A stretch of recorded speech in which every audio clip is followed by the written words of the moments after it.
Faye, get off their neck. Get off their neck, Faye. Jesus. Let them get up and swing back. I got them on the ropes just like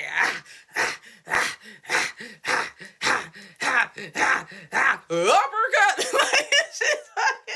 she dropped no more. She dropped Fable Entertainment, hit him with an uppercut.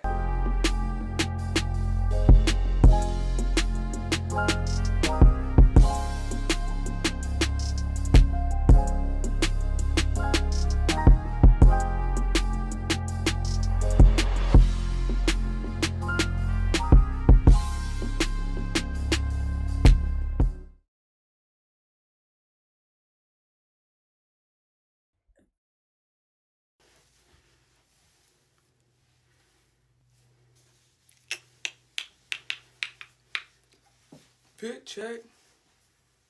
How that?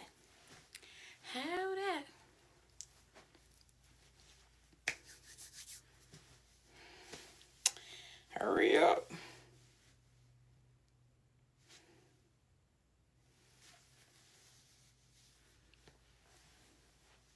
Hello. What's up, everybody? How you be? How you been? How you is? What's going on? Hey, Savvy, what's up? What's up, Steffi? Hello. Ash, what's up? L, what's up?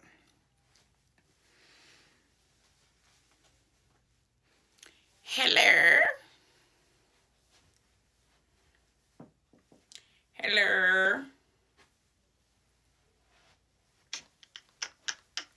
How am I? I'm doing very well, Tiffany. How are you? Happy Tuesday.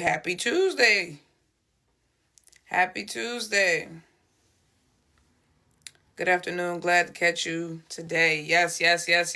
How are you guys doing? Love the fit. Thank you. I appreciate that. Appreciate that. Y'all, I'm so excited because I'm getting ready to go to Thailand and stuff. But y'all still don't know when, y'all. Y'all still don't know when,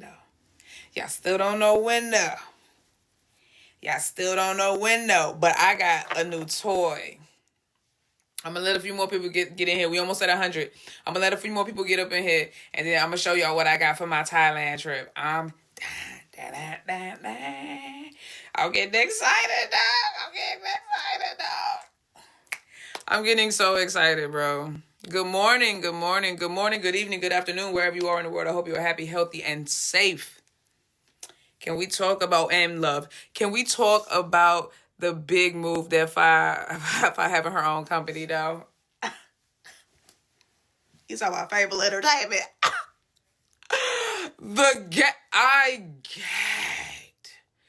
I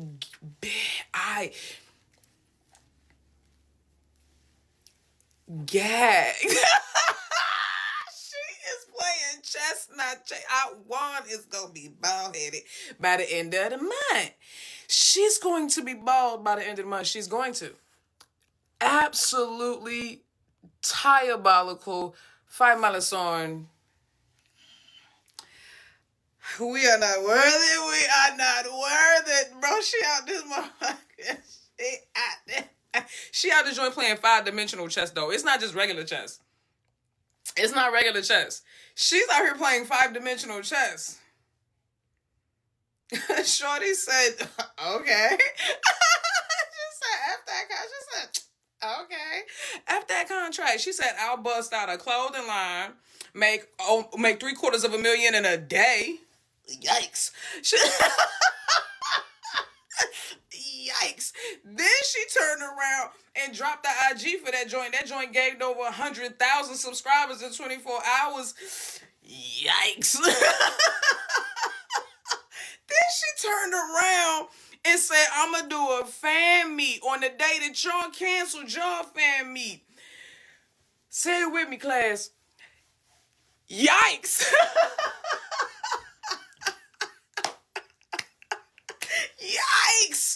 Yikes. Then Shorty said, Fable Entertainment.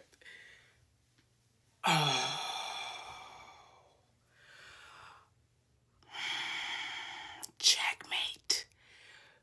Bitch. Yikes.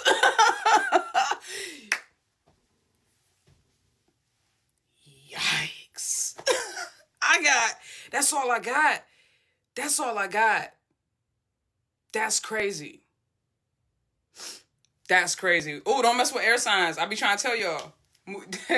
Real gangsters moving. Silence, silence, silence. Real gangsters moving. Real gangsters moving. Silence. My goodness. She told her she was going to tell the truth on that same day, randomly drop her company. Say that. Say that. I'm wondering if it's true that the company was registered on the same day as the press conference. That's the first time I've ever heard that rumor. So I give it no merit or credence. But if that does turn out to be true, that is hilarious. But that's the first time I've ever heard anything about that. So,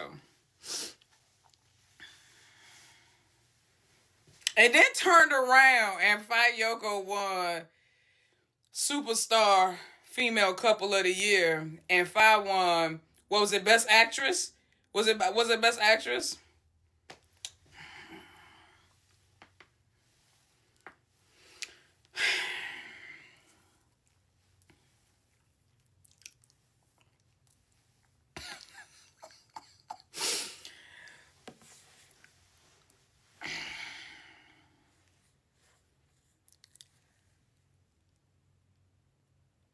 It's the Chiefs and the Eagles. It's the first half of the Chiefs and the Eagles Super Bowl. It's like, did Juan even... Dog, Shorty said, I'm going to take the only chip I have. I'm going to take the only collateral I have. And I'm going to throw that away, and I'm a bargain with nothing. Is essentially what Shorty said. Or I'm a bargain with a premature valued asset, which is what Yoko was, right? Yoko is a premature value asset, right? Because Yoko's star potential is absolutely, it's limitless. I think we all can agree to that, right? She's very talented, very beautiful, and very personable. People love her, right? That being said, that star ain't popped yet. Her star hadn't fully, you know what I'm saying? It was, I think that Juan was under the impression that there was enough. I think Juan was misguided and misunderstood, because she didn't realize that though there were some people that were supportive of Yoko before blank, Yoko did not have a fan base, because she said it herself. She did not have a fan base until blank the series. Faye had a fan base. She came in with a fan base. So a lot of non-Star and Yoko's fans came from and were birthed from Faye's original fan base. That being said, if you take Faye away,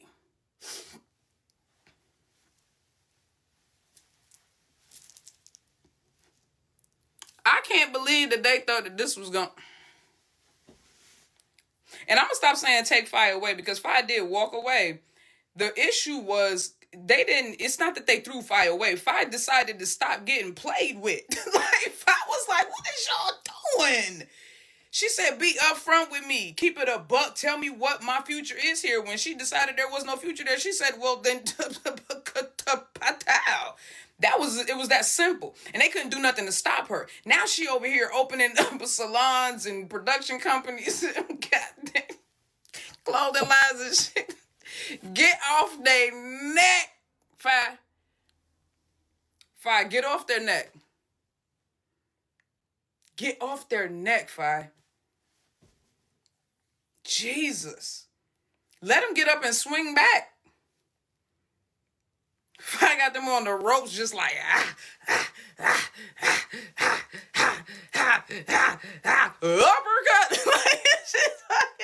She dropped them talking about? She dropped Fable Entertainment, hit him with an uppercut. Yoga Flame, like, she is wilding right now. She is not. She got them on the ropes, and they just getting tagged up. This is not a fair fight. This is not a fair fight. This is not a fair fight, dog. Said, nah, because we want to continue to do fan meets. Fan meeted the hell out of us. Fan meeted us for a year straight, dog. And thought we was going to ride off them fumes. Meanwhile, everybody else got their second, everybody that came out after Blank already got their second, GL series in the works. Filming and getting ready to drop. Get out of my face, bruh. Stop. And why Yoko gotta wear the same clothes so often? I know she said she got a damn laundry machine, but why I understand you have a laundry machine and you can wash them clothes, but why you wearing them so frequently? See, I don't think that's the part that Yoko was understanding about that. We know that you're not putting on dirty clothes. We're just concerned that you're not changing out of the same few outfits that you keep wearing over and over again. That's what the concern was. You see what I'm saying? We know you washing them. We just trying to figure out why it seemed like you only going into the closet and grabbing the same 3 shirts and same 3 pair of pants. But you looking at us and telling us, I'm good, shorty. Okay. I mean, we can only respect what she say. For real. We can only respect what she say. But it's like, baby girl, we all adults too. We all been depressed too. We done all gone through breakups too. We done all been, you know what I'm saying, in a unrequited love type situation too. We all done been there is what we saying. We know this. We know what it look like when you trying to be okay, but you be like, Lord help me. We know what it look like to put on that face and be like, nah, I'm good. I'm Gucci, baby. You ain't got to worry about me. You that close. You that close, shorty. You that close. We know. Like, you know what I mean? And I get it. And it's okay. This is a safe space. It's okay. It's a safe space. It's okay. Because we've all been there. But you got to do what you got to do for your contract. I get that too, wink, wink. I get that too, shorty. I get that too. But y'all, hold on. Okay, I'm going to get back into talking about that. But y'all, let me show y'all the toy that I got for Thailand. My new toy for Thailand. My toy for Thailand. Yeah, my toy for Thailand. Okay, so y'all know I got a 16 Pro. That's what a 16 Pro Max. That's what I'm sitting here talking to y'all on right now. However, oh, look at the light, dude. It's need some brightness up in this motherfucker. Hold on. Did I make it a little bit brighter? A little bit. Hold on, let me do it right here too. Up and away. Come on, man. Yeah, it's a little bit better. Okay. New toy, yeah. So anyway, I got a 16 Pro Max, but this is locked on my network, right? So they were like, oh, well, you know, if you go over to Thailand, you know what I'm saying? You got to have an unlocked phone. You got to get a SIM card from their carrier, everything like that. Otherwise, you're not going to be able to use. I said, you know what? Stall all that out. So I bought another phone. But y'all, look at what phone I got. Y'all ready? Bitch! Can you see what that is? Can you see what that is? What that say? Bitch, that say Razor. I did it for the culture. Look, I'm an Apple girl. I'm gonna always be an Apple girl. I literally worked for that company for 7 years, so I'm gonna always be an iPhone girl. I'm never giving up my iPhone, not at all. But y'all, I did it for the culture. I had to, bruh. I had to get the Razor. I did it for the culture. Now I ain't go fancy and get the Razor the Plus or the 50 Ultra, and the reason being is because I have a 16 Pro Max. I already have a flagship phone. That's a flagship phone. I don't need a flagship phone. I need a travel phone. So I wanted something that looked good and was cool and sleek and everything like that, but still wasn't gonna break my pocket. So this joint is look at this. Yo, I didn't know they made these joints anymore either until I started looking for a phone that I could travel with. I was like, what? I was like, they make razors. Look at it though. Look at it. Y'all. So this is like a vegan leather. It's so soft. This is crazy. It's so soft. This is like a vegan leather. But this is called Spritz Orange. Bitch, look. Hold on. Watch. Hold on.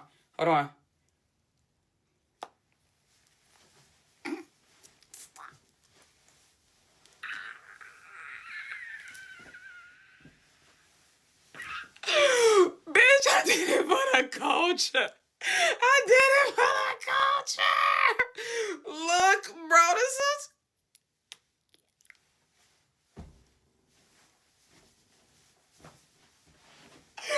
Stop playing with me.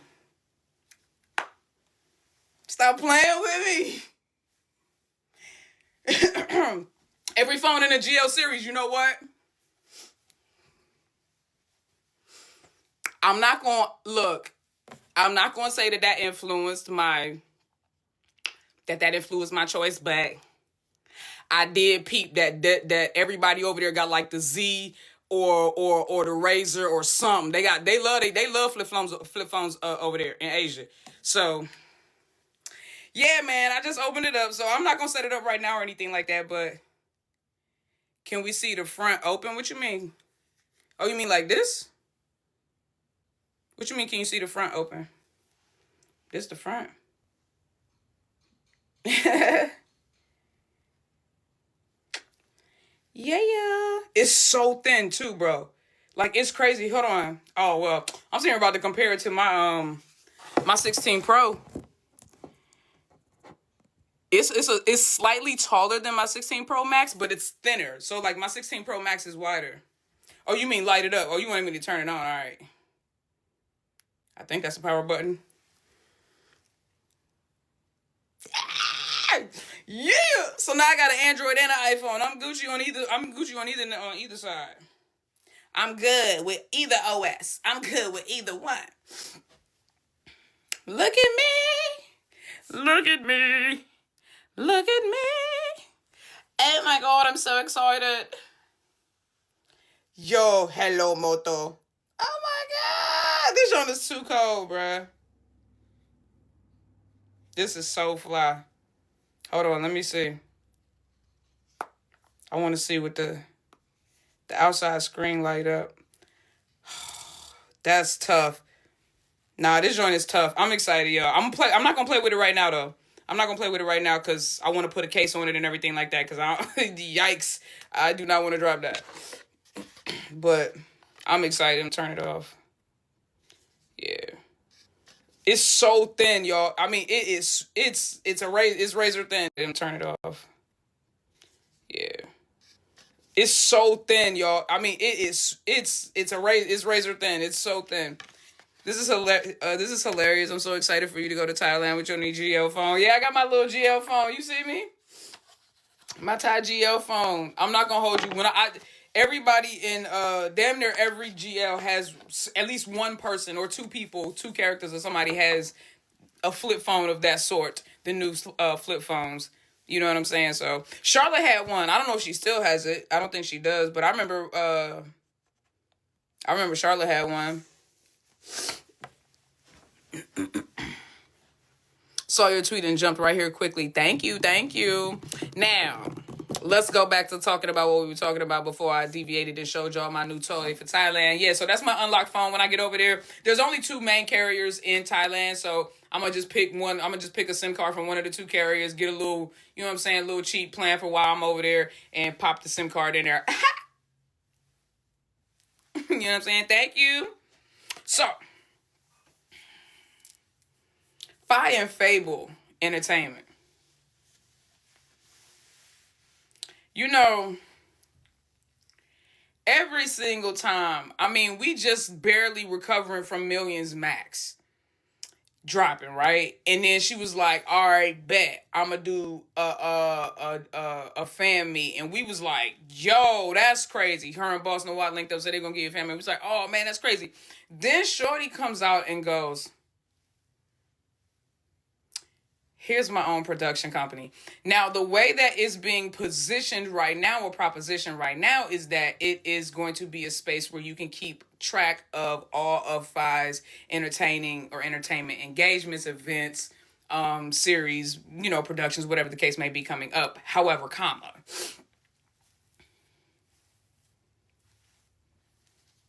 I see what you did, shawty. I see what you did, shawty.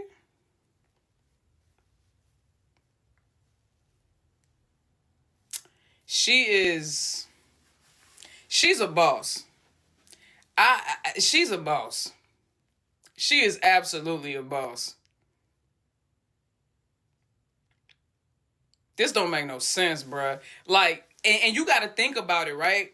Like, even if she probably, like, and I'm certain she did, like, when this all kind of happened, she probably was reeling from everything, because even though she had things in the work, like the clothing line, like the salon and stuff like that, she wasn't prepared to make those moves that at that time, as that soon. You know, she was working on them, but she wasn't, you know what I'm saying? She all of a sudden had to expedite things. And I know that can be very overwhelming and disheartening.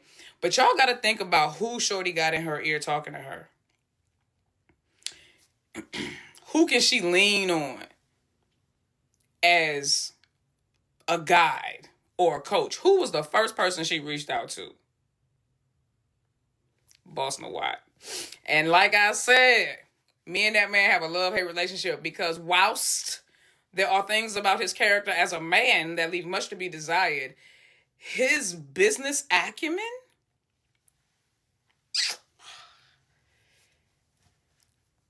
that man be knowing. He know how to move strategically. He know how to move strategically when it comes to boss moves. He do. He just does.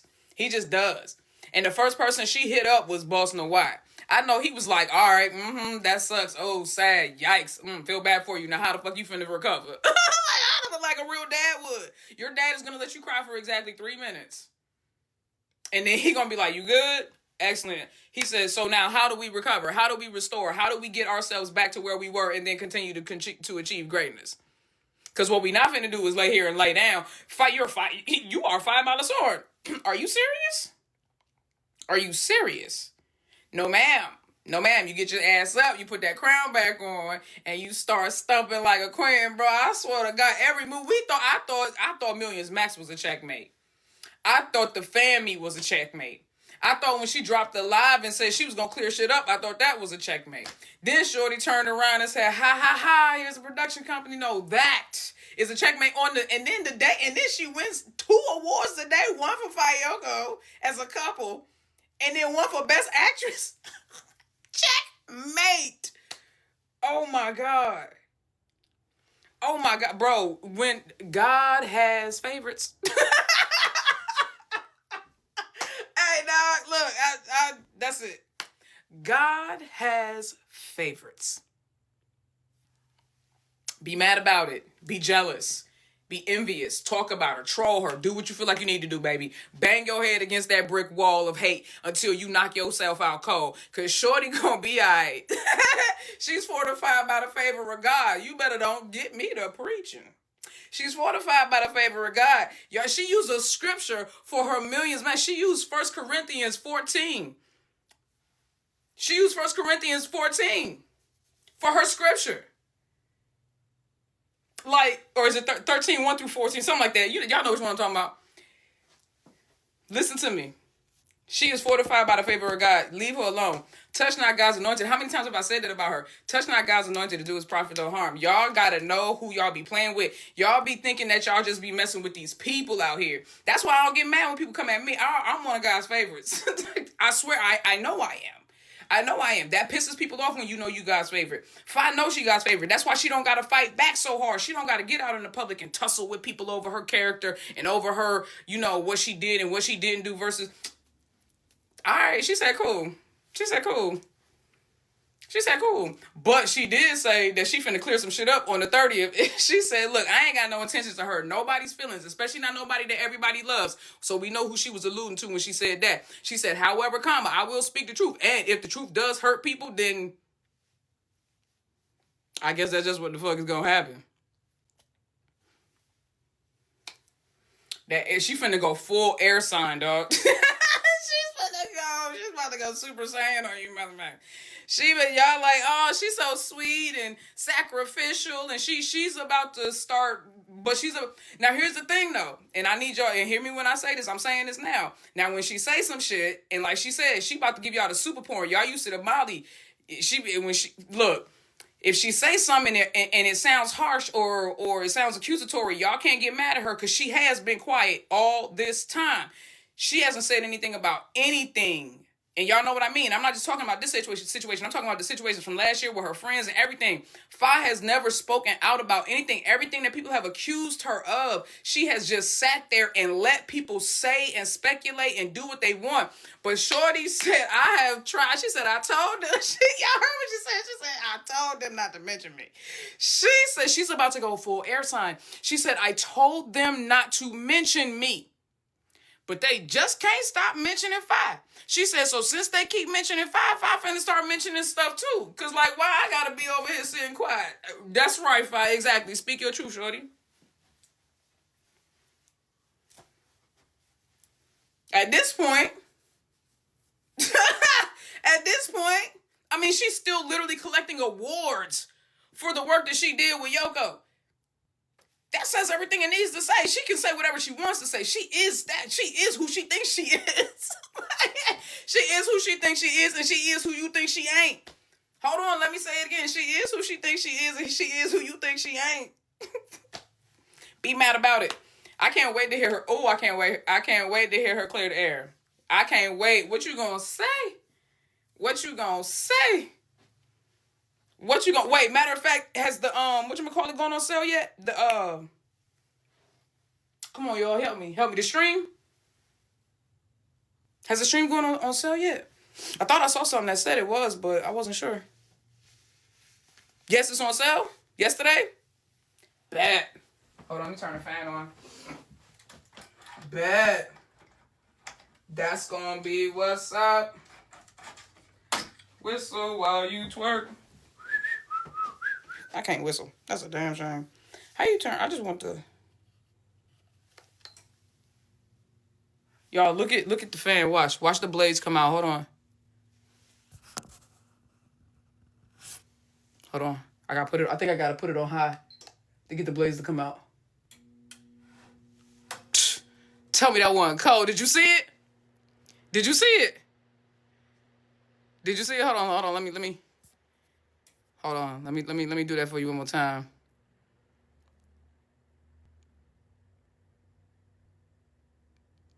That's tough. My mama house so fancy. I don't even got a ceiling fan. I got a $29 Nautica fan that I bought from Home Goods, and that bitch blow in one direction. It don't even oscillate. I gotta get up and change.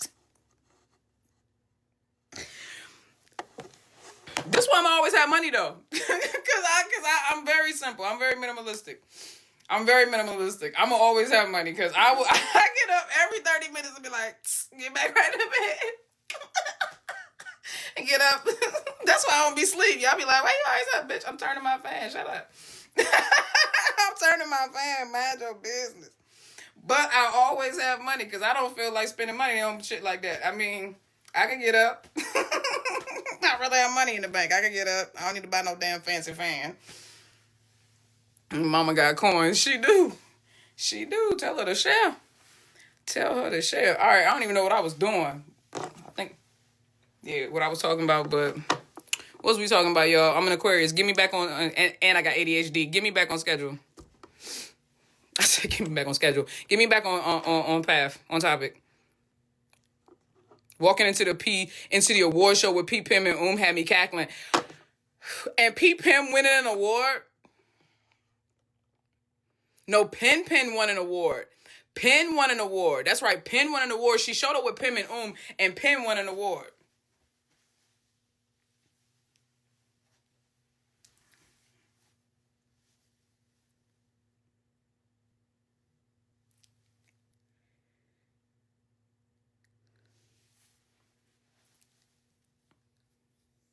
I personally, and it's like, yo, but y'all gotta understand, y'all do realize that where this situation is in terms of what Juan can do at this point. Like, she gotta ride this out. Y'all get it? You ever lie?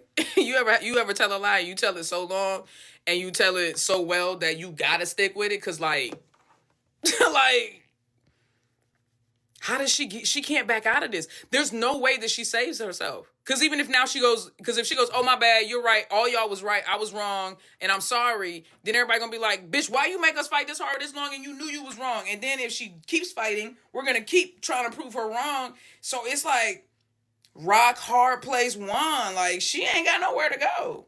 She gonna have to sit there and just let this shit die out. She gonna have to just sit there and let it die out. What's up, BB lover? She gonna have to just sit there and let it die out. Cause what she gonna do? What can she do, y'all?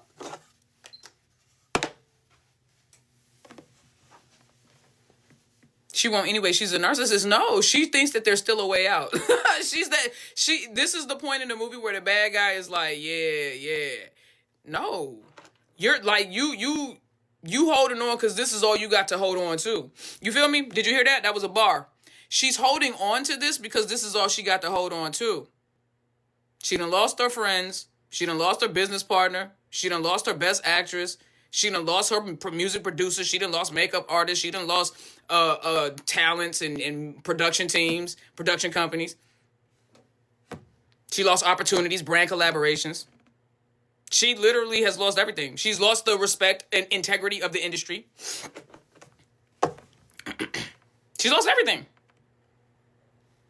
What does she have left? Bro, stop saying Yoko is a hostage, bitch. This is not taken. That's a grown woman. She's not a hostage. She's just choosing what she feels is best for her in this moment. If Yoko wanted to walk away, she could walk away. She doesn't feel like she has anything to walk away to. I respect that. Let her be where she at. She ain't no goddamn hostage. That's a grown-ass woman. She ain't no hostage. She has a bald patch. Maybe it's alopecia. Maybe it's stress. I don't know. I can't call it. All I know is karma will come back and bite you in your ass in so many different ways. It's just best to be a kind-hearted person and always keep the best intentions in your heart, because the Lord knows, the universe knows, and karma knows, and it will bring back to you what you sow regardless of how you try to portray yourself. She tried to portray herself like she was one way, but then the truth came out. The truth always comes to the light.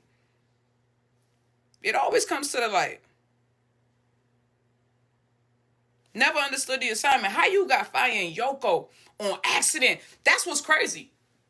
Faye and Yoko was on accident. And you happen upon something like that. The chemistry, the fandom, the ability to achieve such greatness in the midst of adversity. You thought you could replicate that? Oh, you are so prideful. You see that she was so arrogant. She thought she could replicate that. That's where her arrogance came from. She was like, oh, we could just make it through this adversity. It'll just be another stepping stone, just like with Blanket. No. Nah, baby. See, on this joint, you starting at a deficit. See, when you started with the other joint, you had a bit of an advantage because you had Faye's fan base. So no matter what, you knew there was going to be at least a certain amount of people, a certain percentage of people that was going to support it no matter what. So that was going to at least be your starting base. With this, you got nothing. Your shit is bottoming out. A certain amount of people, a certain percentage of people that was going to support it no matter what. So that was going to at least be your starting base. With this, you got nothing. Your shit is bottoming out. I went and looked at the numbers. That last episode that came out 2 days ago, last time I checked, that shit was still in single digits. Every single part was still in single digits. I think it was like 5,000, 6,000. I think one said 3,000, something like that. I don't know. Single digits still. 2 days. That channel has over almost 900,000 subscribers. That's why I told y'all, don't be worried about the subscriber count. Don't worry about the subscriber count. We're still taking it in effect. 855,000 subscribers. And you got 2,000 views on a video that came out 2 days. Why are my numbers doing better? I got 34,000 people. Why am I doing better? Why am I doing better? Come on, that's crazy. And I'm not even a fraction. I don't even have a fraction of the subscribers they have. See, this is why you always let the universe get your revenge and always be the judge of character. To keep your heart right, keep your heart pure, move with the, you know what I'm saying? Just move with love for yourself and move with love for yourself and others. And universe always, and karma always gonna end up siding with you. Always. Don't be vengeful. I love how Beyonce said. She said, best revenge is your paper. Don't go to seek revenge. Don't go to plot against people. You just continue to move forward in the path that you're supposed to be on, and watch how people just gonna get sick off of watching you succeed. Ow! They gonna be sick watching you succeed. They gonna be sick watching you succeed. I promise you. I promise you. Don't even worry about it. Don't worry about it. Who is still there other than Yoko? Grace is there. Holly is there. And a couple of other people from what I think.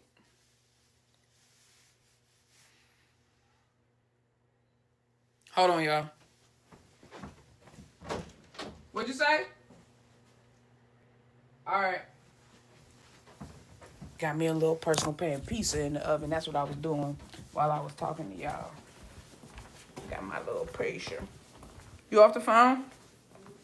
Okay. I'm on a TikTok live, so I just, Oh, you already over there gnawing on something. You already over there gnawing on something. Yeah.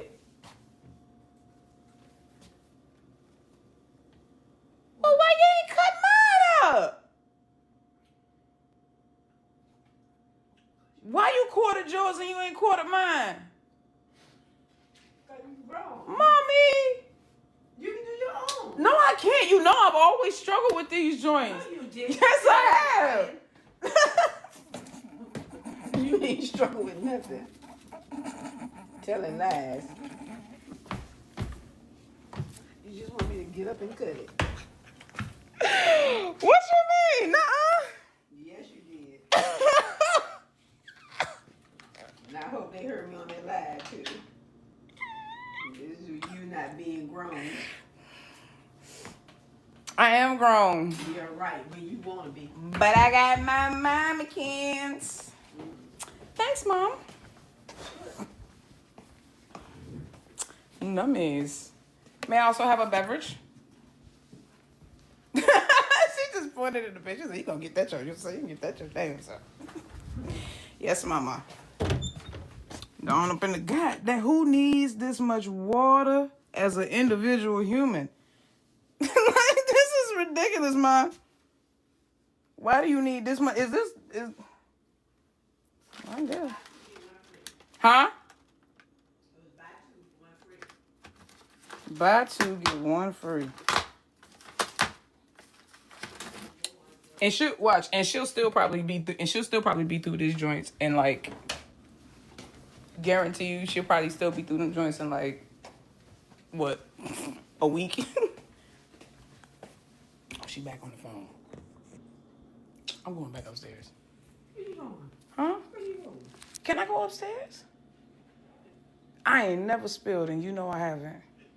I haven't. Yeah, shit. Please, well, let me go upstairs. You about to be on the phone. I'm not on the phone listening.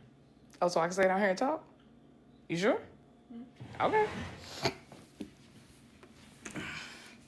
She ain't want me to eat upstairs. You right, she ain't want me to eat upstairs. She was like, you gonna sit your ass right there. You gonna sit right there. Let me sit next to Ma. She over there at her desk. Water dripping out. Lovely mom you have. Thank you. I wasn't allowed to take food upstairs until I was 40. Bruh. We're not allowed to take food upstairs, period. That's why I'm sitting right here, whispering. Why does everyone not realize Yoko is stuck by contract, not for 9-star?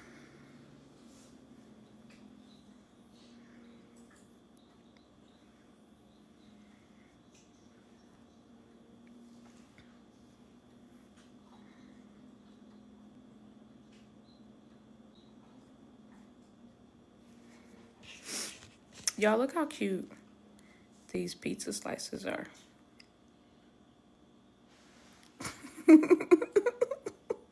Look how cute these pizza slices are. I hope this doesn't burn me. That's embarrassing.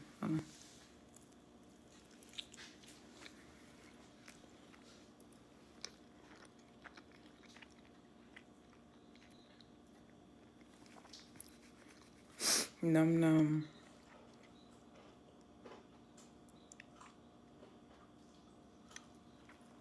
Is that what you couldn't cut? Yes. This little mini pizza is what I wanted her to cut for me. You saw Fi crying at the award show? Y'all, let's talk about that. So, when Fi and Yoko won the award, they played a little montage video. And then Yoko said a little speech. It was just basically like, you know, thank you for supporting and, you know, continue to support me and da-da-da-da, you know, type stuff. And Fi was crying. Fi was crying as she was watching the video.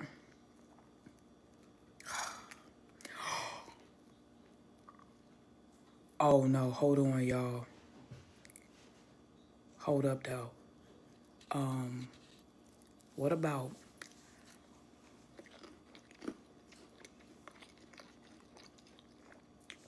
What about in Fi's live?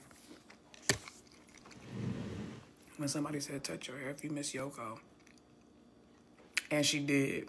I watched that video. I watched the screen. I took a screenshot and everything. She saw it.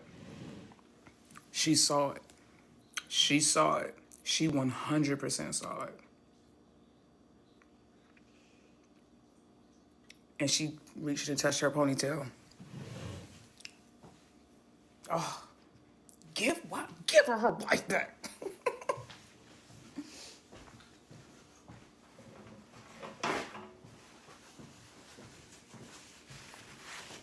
Like, don't piss me off. Give her wife back.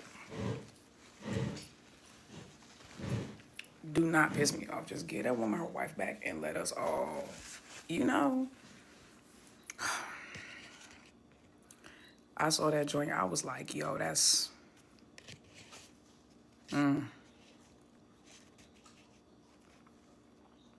She really does miss her. Yo, I swear to God, bro, these bags under my eyes are because I have not been sleeping. Look how bad they are, y'all. I haven't been sleeping because of my back. I had to get a new mattress and everything. And my back is just not starting to feel normal again. And I have a chiropractic appointment tomorrow, and then I'm getting a full body massage the day after. Because I think I got to get my back readjusted. I've been to the chiropractor one other time in my life.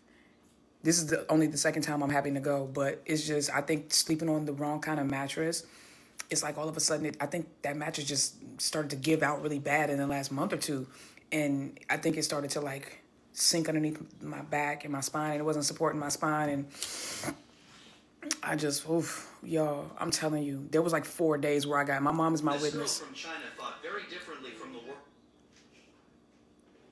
Not this girl from China. What you over there watching? What are you over there watching? But anyway, 4 days. My mom is my witness. 4 days, I got 6 hours of sleep. It was ridiculous. It was ridiculous.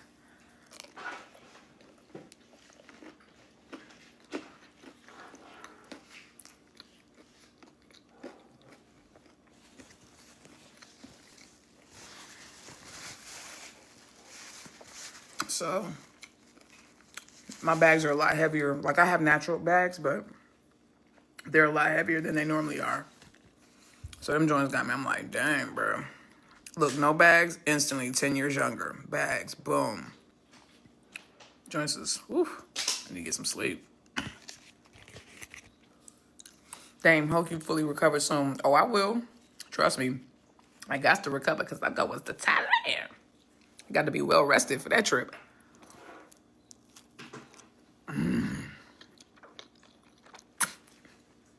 That's how the mukbangs be. Thank you, Carrie. Thoughts on episode 10.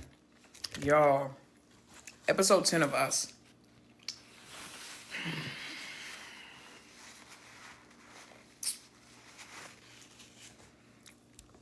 I'm not gonna hold you.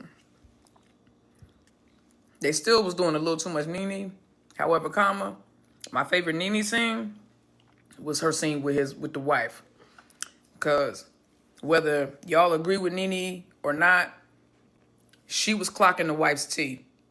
When she was calling her weak, when she was saying you need to stand up for you and your children, you need to stop. You know this man been doing this and you letting him run shot. Like, what are you doing? She was clocking her tea. She was clocking her tea. Nene was clocking her tea. And that was actually my favorite scene because you cannot, and it's not about Nene's intent, because Nene's intent is still to destroy the family, but it doesn't matter what her intent was. The truth of the matter is she was telling the truth. So regardless of what her intent was behind why she was saying it, she was clocking her tea. She was clocking her tea heavy, bro. So, and I like the fact that, spoiler alert, if you haven't watched Us episode 10, then you might not want to listen to what I'm about to say next. But it was the fact that she hit her up and was like, you trying to take down my husband at the end. I said, we finna bring him, because I'm tired of him. And she brought a file full of kids. Papa was a rolling stone. Everywhere he laid his head was his home. That don't make no damn sense. That man got more kids than Plies. He got more kids than Nick Cannon.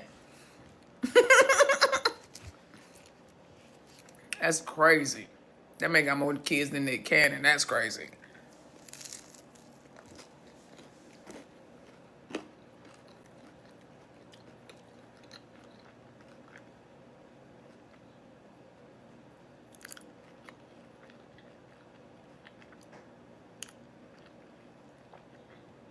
Whole time I'm like, how many kids he got? That's what I kept saying. How many more kids gonna pop up? Do you think they're gonna have Kawhi hurt himself? Oh my God. That scene with the tie. So it seems like he's manic depressive, maybe even bipolar, maybe has some and it seems like he was prescribed medication and he's not taking it. So he might be having a manic episode. But that really scared me. And I knew, I figured, I said, I knew that Kawhi was going to snap. And I was like, but I thought he was going to snap in the way of like going after his dad or hurting his dad. But the way he's acting, he might hurt himself. And that sucks. Because he's carrying all this weight and he shouldn't have to. He's just doing it because he's the older brother and he feels like he has to. Because his dad is such a trash person.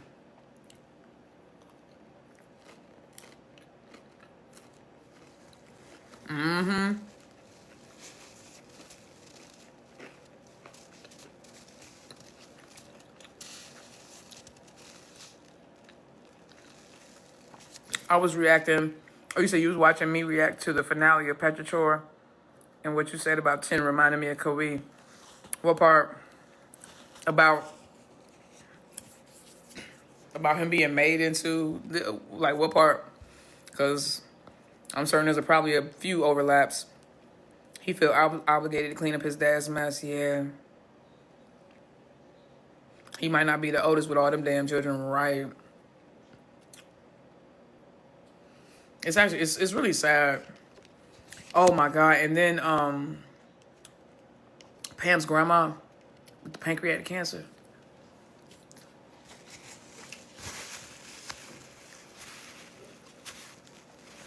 I'm like, but I'm not gonna hold you.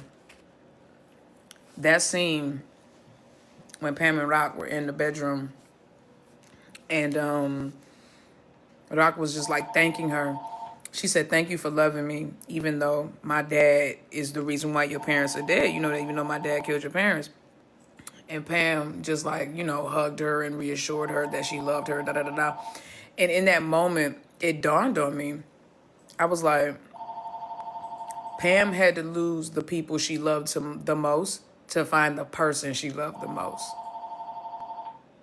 Because she would have never met Rock had her dad not, you know what I mean? So I thought that was actually really powerful, that it's almost like, that's why I tell people no matter what, everything works out for your good. I know sometimes even the most painful situations, you're like, how, when, where is this gonna, where am I gonna be rewarded for the trauma and the tragedy that I'm living through right now? But if you give God and time and yourself enough, enough days, right, and enough effort, you'll get rewarded. It's like the amount of love that she had for her parents and that her parents had for her. It's like she now gets that in her relationship with Rock. You know what I mean? And it's like it's a different kind of love, but it still fills her up the same. And so it's just, oh my God, Rock is such a green flag. When Nene came up in there and she was like, I know you trying to break me and Pam up. She's like, I'm not gonna let you do that. It was such a subtle checkmate. It was such a soft chin check. She was like, she was real. It was so Rock of her, right? She was real docile about it. She was like, look, I know you trying to break me and Pam up. She was like, and I'm just not gonna let you do that. It was it was actually real gangster. It was actually kind of like mafia-esque. You know, you never raise your voice. You don't have to, because you ever notice how like real mafia bosses like barely speak above a whisper? They don't need to raise their voice, because when they speak, you know, you move, because the authority is not in the tone or is not in the volume, but it's in the tone. It's like, you know what it is just based on the tone that I use. Child. Nene was like, and then when she looked at her and she was like, I'm sorry for leaving you alone. She was like, as your little sister, I'm sorry. Nene didn't know how to deal with that. She was like, stop trying to be a saint. She was like, oh, I'm not a saint. She's like, don't get it twisted. I'm not a saint.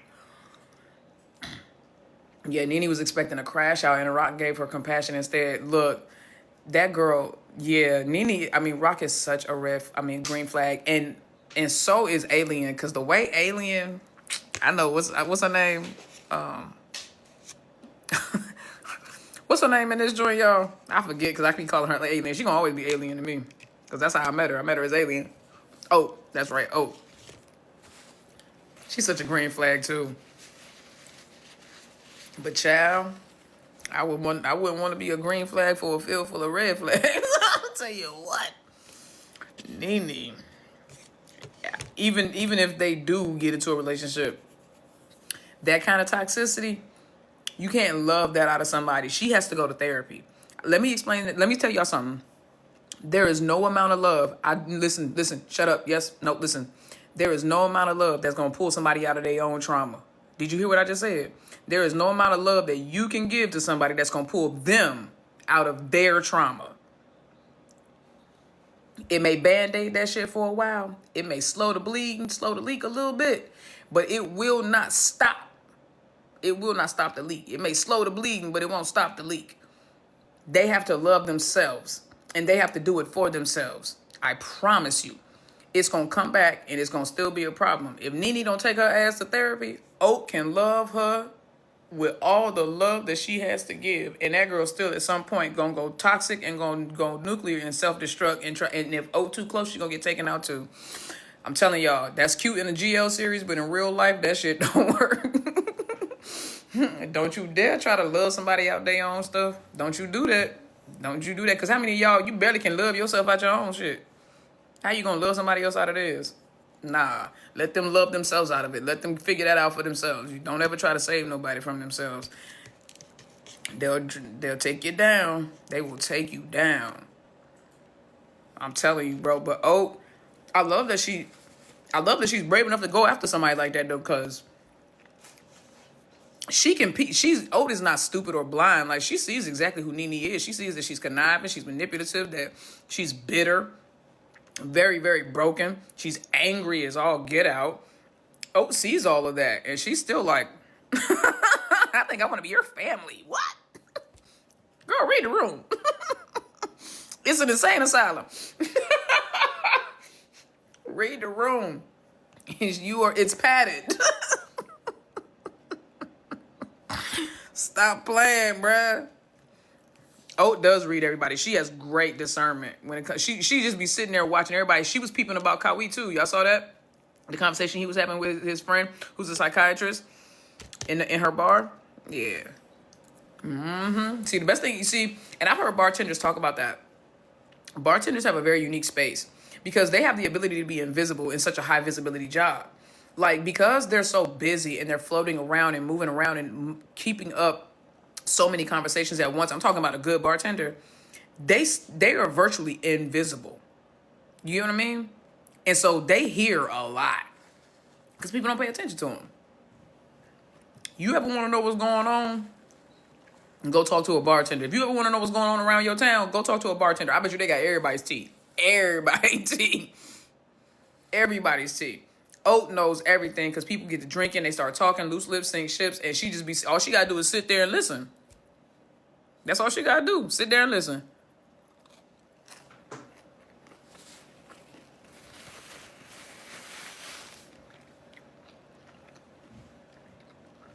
I'm really enjoying Us though.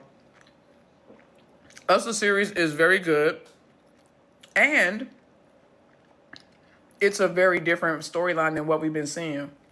Y'all know I was getting so tired of them little high school, college, best friend, the lovers stories.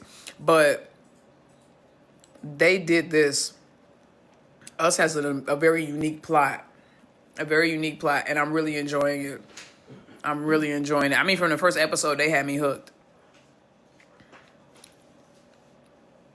They had me hooked from the first episode. I was like, okay, you know what? You know what? Are you looking forward to 4E? The way that I'm looking forward to 4E got me out here looking like I'm about to, you know what? I'm not even going to say that. Because my mama's sitting right there. All I'm saying is, yeah, I'm looking forward to 4E. Yes, I am. I'm very much looking forward to it. You have no idea how much I'm looking forward to it. And what I loved about it, and if I talked about it yesterday at the award show, she said that that Englot has done, gritty, kind of like, kind of gritty series. But this one is going to be very soft. And I said, okay, to be fair, Love Bully and Petrichor were gritty. Show Me Love was soft. It was just stupid. Don't get it twisted. We still have a nostalgic. It still holds a nostalgic place, special place in our heart because it was still sweet and it was there for a series and it was them. But it was stupid, and we can acknowledge that. And so now what we get is we get to get the soft version of them, but in a not stupid package. But in a not DeWatt produced package. Well, technically, he is still low-key. He's executive producing, but not directly involved in business. I swear he wrote that script. I don't give a damn what y'all say. Hey, that man wrote that script for Show Me Love. Yes, he did. Yes, it did.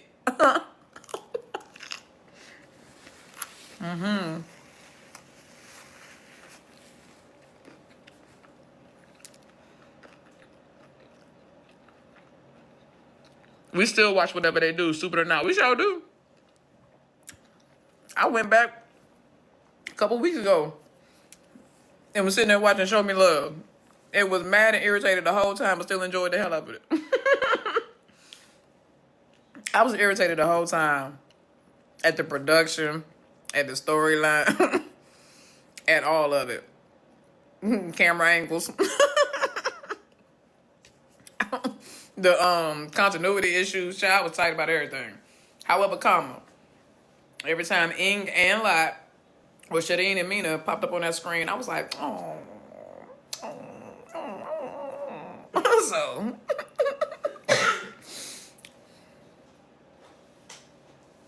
don't be looking at me over the horizon of your camera screen, your computer screens.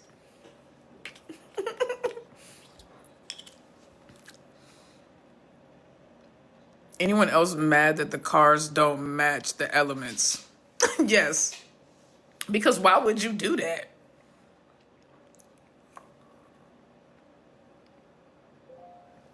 Baby Lover said, come on, let's go upstairs.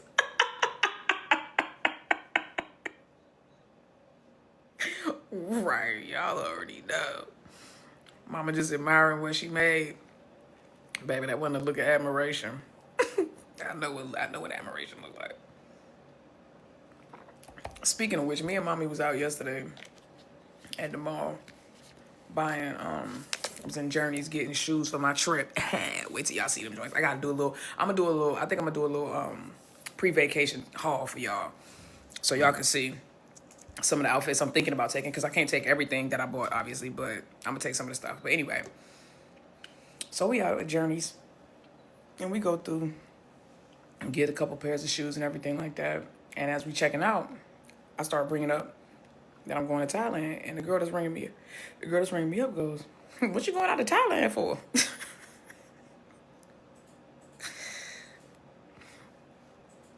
I was like, "For vacation. It's not like for work or anything like that." She was like, "Oh, it was like that. Oh, it was like, oh, you got money type situation." On my way out the door, she gonna tell me something. I just wanted to let you know that I think you're really cute. I know you might be a little older than me, but I just wanted to let you know I think you're really cute. I was like, thank you.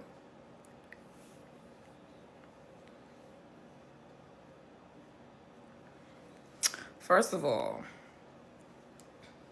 I'm with my mama. That's first and foremost. And second of all, I was cute when you found out I was going to Thailand. Come on, who just said it? The Rosebud. Rosebud hit it right on the head. Sugar mama vibes. Right. I don't know what you think this is, but I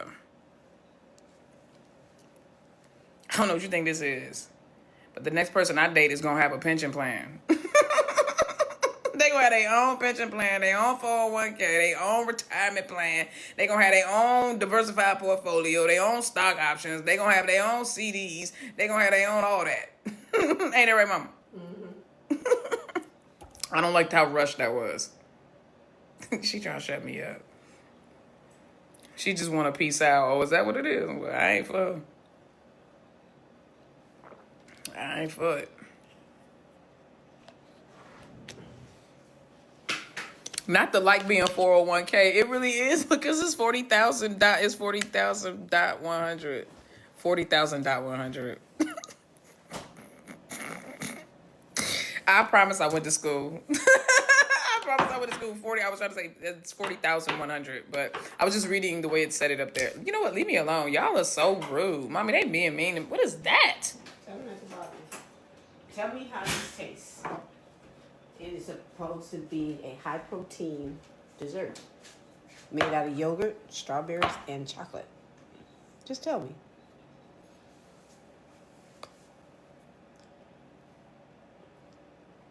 You get such a big thing of it. Well, how am I gonna know if it's good or not? Okay, go ahead.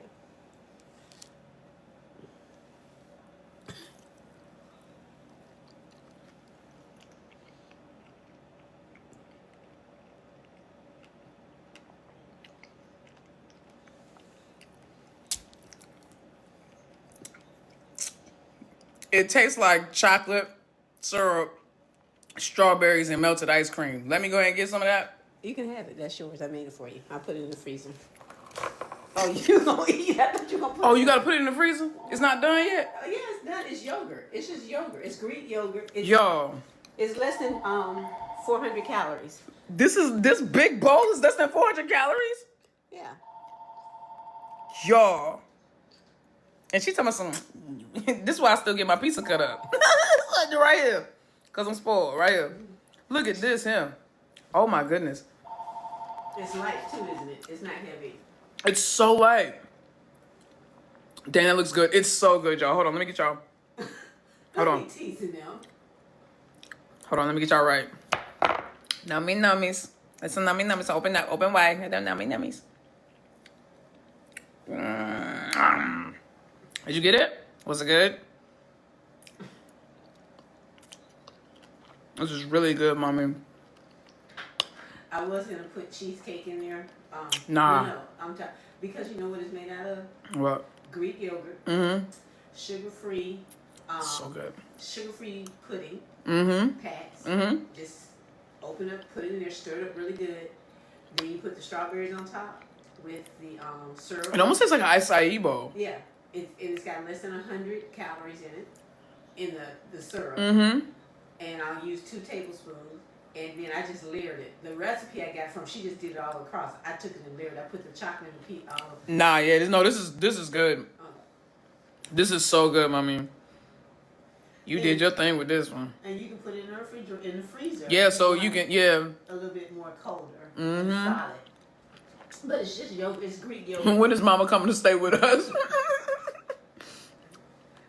I ain't sure. Mama, we stopping by. Look, hey, Mama True. Tell them all I said hello. Mama True, she being mean to us. Chrissy. Chrissy, when did... How am I being mean? No, she said I'm being... She tried to tell on me. Tell me something, I'm being mean. And then when did I be mean? Because She said, oh, Wandering Sprinter said, you are so loved. Yes, I am. Mama, come on the world tour. Don't worry, I'm going to bring it to some of them countries with me. Trust me. Yeah, so what we going to do, we going to come to y'all house and have my mama in y'all kitchen cooking. Y'all going to bring us to y'all country and have my mama in y'all kitchen cooking. To be perfectly honest, that's the only way she's going to eat the food because we was raised, we don't eat people food. I'm sorry. And I know y'all can cook, and I trust that. But I won't eat it. My grandmother did that to me. And she did that to us. I don't eat nobody else's cooking, bro. If I eat your cooking, I've known you for 10 plus years. Yeah. And I mean that. And I mean personally, I've known you for 10 plus years. And my grandma said you never go in nobody's house. You just met and start eating their food. Mm-mm. Yeah. Mm-mm. She raised Can't you do to it. respect people's homes. Mm-hmm. Sure at your own fan meet. They said they're going to have you in the kitchen at my fan meet. When I go back to Thailand, when I go back to Thailand for the second time, that I'm telling you all about because I'm probably going back for Rolling Loud, which is in November. I'm taking mommy with me. I'm gonna make sure that, trust me, wherever we stay, I'm gonna make sure they don't got a kitchenette. Cause Shorty's still gonna be. Oh, I wouldn't mind trying some Thai dishes. Yeah, you know what we can do too? And I've seen people do it. They have it where a personal chef will come in and show you how to make a dish, how to make some dishes, like a whole 5-course meal, like a Thai chef. And we can have them come to the room and do that.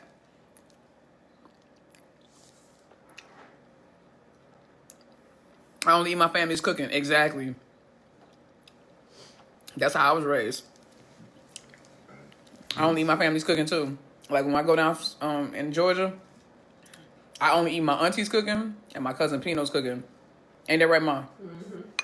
I don't eat because I know they cook like my mom. I know because they was all raised to cook by the same woman. My Aunt Alice. And my Aunt Eva. Yeah, that Thai cooking excursion is fun. Yeah, I'm super excited. I'm super excited. Plus, I want to go to some historical places and different things like that too. That's gonna be super fun. Y'all need a third for the trip. Look, in November, I'm going for Rolling Loud. I mean, any of y'all can come at that point. If y'all want to meet me out there, we can meet out there and we can do a Thai fan meet.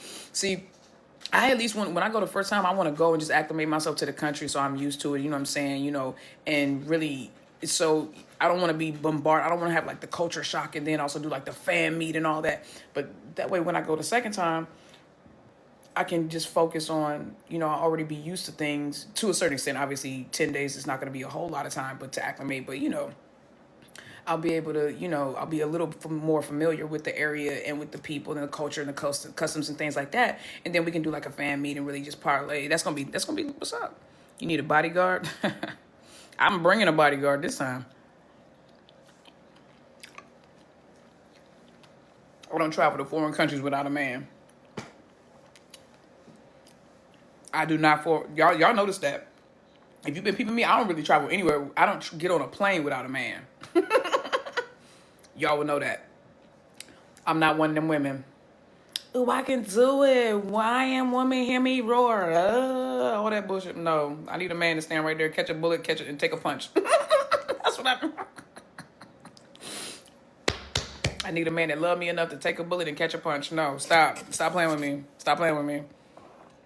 Stop playing with me. When I travel with men. Yes, I do.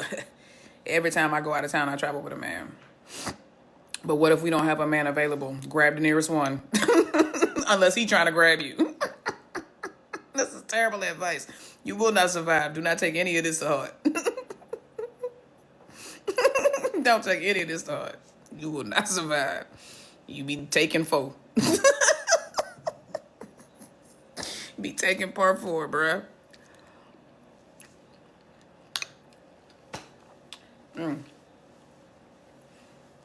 There's no sugar in this. Mommy, there's no sugar in this, right? It's sugar-free, yeah. Sugar-free, y'all. There's no sugar in this. The yogurt is sugar-free. Oh, now, the syrup does have a little bit of sugar, but it's only 7 grams. Okay. And it's only 2 tablespoons, so that's not a lot. I'm shocked about this. Take a man with you. Well, you shocked that I'm taking a man with me? Child, please. I'm ex-military. Thank you. Thank you. Thank you, Carlsy. I'm ex-military. I'm ex-military. I always take a wingman with me. And yes, he must be a wingman. Feel how you feel about that. I don't care. You said, you said I don't give off that energy? Why? Because I wear boy clothes? Child, please. I got on Victoria's Secrets out there. Anybody think about that? Y'all better stop judging books by their cover.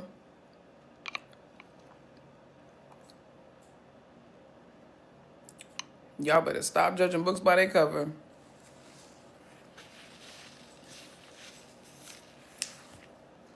Okay, that meeting's over. Or that training.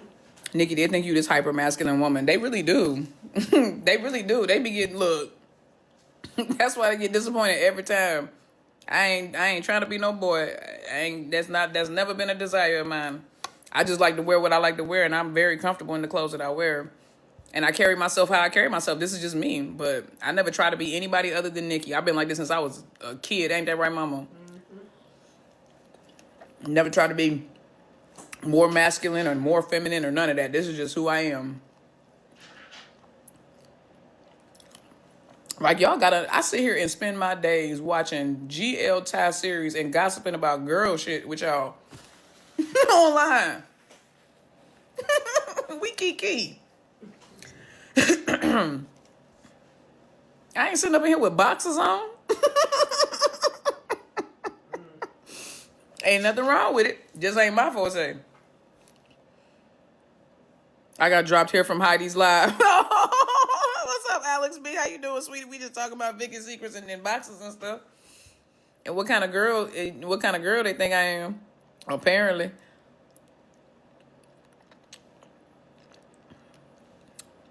It has taken a very long time for me to become very comfortable in the skin that I'm in, baby. So I don't try to fit in nobody's boxes. That's why y'all gotta leave them labels alone. Labels are whack. So you just gonna eat the whole bowl though? Oh, shut up! Pharaoh just called me. Oh, shut up, Pharaoh. Shut up. You see me? I'm over here mashing too. Is it really that good? Mom, look, I'm over here. Oh my God. I really am eating the whole bowl. But it's so light. And my mom will tell you, I have not had an appetite. I'm telling you, like 3 bites into a sandwich and I'm done. And she's seen that for days, weeks. This is so light and it's not even filling me up. Yeah, it's protein. It's just so good. It's not filling me up at all, The though. reason why I made it is because it's high protein. You can eat that amount and you get like, I think it's almost 40 grams of protein. Causey said I was just thinking that too, but they don't want to say anything. Are you gonna do me like that? You see how they did me? Mm-hmm. But this is so good, mommy. Yeah, you gotta make these again. Well, I got one for Oreo cheesecake. I got a recipe for It's still sugar free and everything. I got one for banana pudding cheesecake. Ooh, banana pudding, like with the wafer, vanilla wafers. And you don't use a lot of wafers. You use about 6 wafers, crumble them up, and sprinkle on the top. And then you put, if you want bananas, you can. But then I use a sugar-free banana cheesecake pudding. With the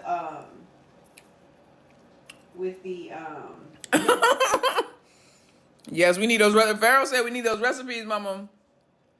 Blue Magi said we need recipe, please. I keep trying to tell her, if she just go live on TikTok and be like Mama Truth live cooking or baking or something like that, I told her y'all would tune in. I said, I don't gotta be there. I said, y'all genuinely like her too. She thinks she gotta do, she think I gotta be there.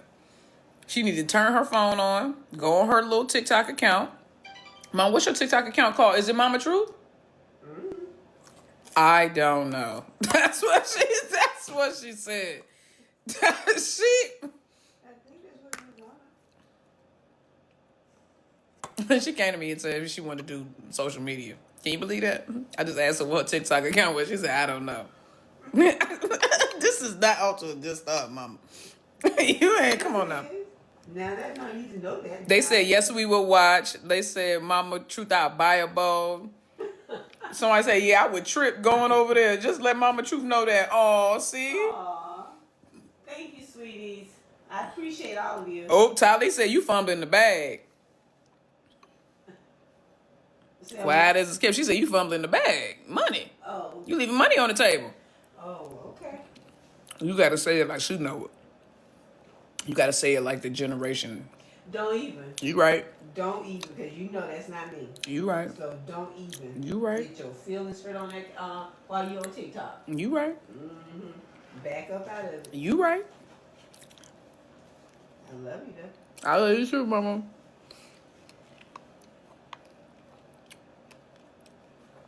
Tali, you got me in trouble. No, she did. Yeah, you did. Your mouth did. I'm about to block Tali. No, you better not. You better not. If you do, I promise you, you will never get anything else over here. Over Tali? Yep. I know that's right. God damn, I get bumped all the way down to the left. Go over Tali. I won't get nothing else. Nope.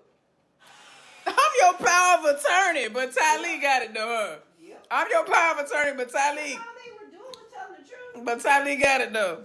You know, we were doing the truth. I'm the power of attorney, but Tali got it though. Child. Loyalty ain't nothing but a what? No, I love you, but I know how you gonna block somebody Yeah. if they didn't agree. That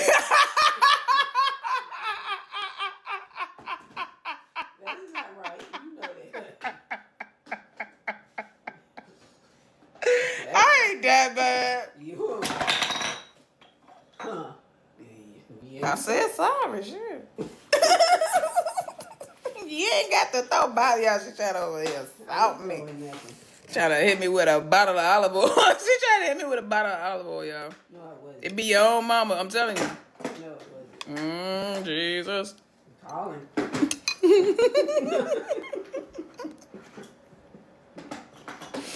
He is you. Not calling. Nikki, this new 5vid on Twitter will break you. Mommy, where's your iPad? Why? I need your iPad. What you looking for? I need to go on Twitter real quick. Okay. Oh, be careful. Thank you, Lovey. Mm-hmm.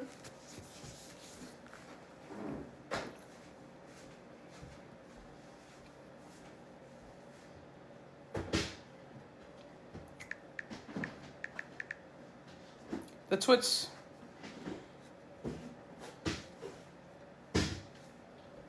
Tell me.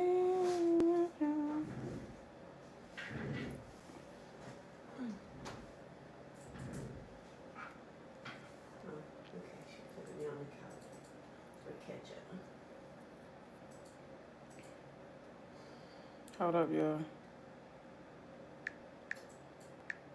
Is it under the hashtag? Because I'm on my mom's iPad. I don't want to sign in. Is it under the hashtag? Oh, I can't do it. I can't do it. And if I leave here, it's going to mess up the audio. Hello. I'm going to have to wait. Hey. I'm good. I'm here spending some time with my daughter. Damn, Nikki, you're here so long. And it's not even bone straight. You do understand No. it's curled up. Look. I thought we were gonna put the grass seed down today. You see that? Like, it's not even bone straight. It's still curled up.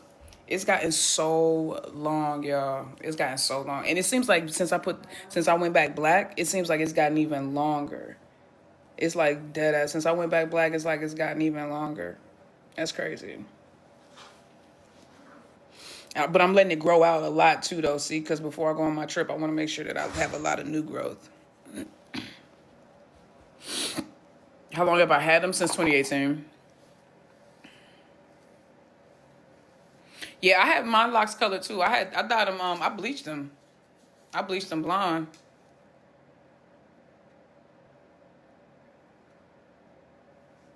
Thank you, thank you. It's in 2 zip codes right now.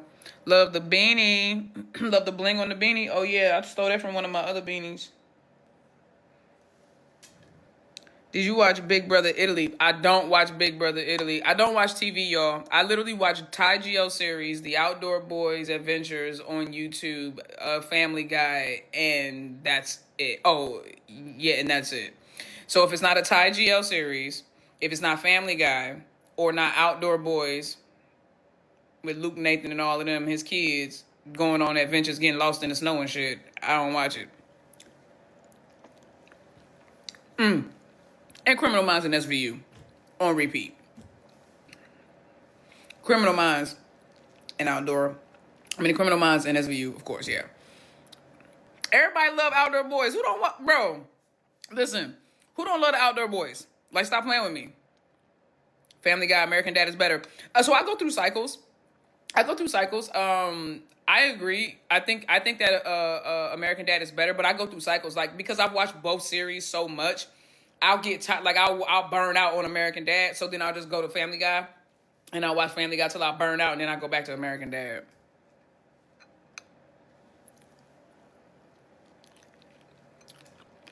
No South Park. But Team America is one of my favorite movies of all time. America, fuck yeah. That joint, bro. That movie is so disrespectful. The amount of cultural, stereotypical, racist, and bigoted tropes in that movie were just astonishing, but it is fucking hilarious. It's hilarious, bro. Like, you don't understand, bro. He said, what you gonna get caught if he said, what you gonna say if you get caught? Durka, Muhammad Jihad. I said, remember when they made that man go through under all that plastic surgery and all they did was put some cotton balls on his face and do some blackface? And the blackface wasn't even full blackface. It was like blotchy blackface with some cotton and a towel on his head. I said, oh, this motherfucker finna get shot real quick. He finna get shot so fast, bro. Bro, that joke got me in tears. Team America is too funny, bro. Like, if you've never watched that movie, bro, you have got to watch that movie. AIDS. I was like, yo. Remember what happened to his brother with the gorilla in the gorilla pit? Bro, that joint had no puppets. They had love scenes. They had love scenes in this joint. The puppets, and they was making it like Barbie dolls. Come on, you know when you was a Barbie doll, because we all did it. If you had Barbie dolls, if you had a Ken and a Barbie, you know you used to. Yeah, you know I mean, I used to make the Barbie skits too. That's when I should have known something, because I did used to make my Barbie skits. But either way, all I'm saying is that joint was off the chain, bro. Team America was off the chain. Team America was off the chain. What's the update on Englot? Nothing. Nothing, just Englot being Englot. Absolutely nothing. Faye'S having a rough week because she lost somebody very, very close to her. And Aquarius is when we're going through stuff emotionally, we tend to shut down. So she could just be shutting down and needing time to, figure her emotions out, and then she'll open back up. But, it's not nothing new. We done been through this before. This is why when people be like, oh my God, secretly hate each other behind the scenes, I be like, bitch, live a day in our shoes. I hate y'all. Every time, the fact that y'all, the audacity, every time that every single last one of y'all other couples be out there, y'all get cute, kissy faces, lovey-dovey, rubbing all on each other. Every single last one of you. And y'all have the audacity to sit there and try to malign and talk about Englot when we be going through enough shit, because look at what we get. And y'all be sitting there telling us, oh my God, da da da. Ooh, that burns me up. Leave us alone. Leave us alone. Shit. Because we going to take every crumb we get. If they happen to look in the same direction, even if they not looking at each other, be like, ooh, look at that red thread. Somebody could have just called their name. It don't matter.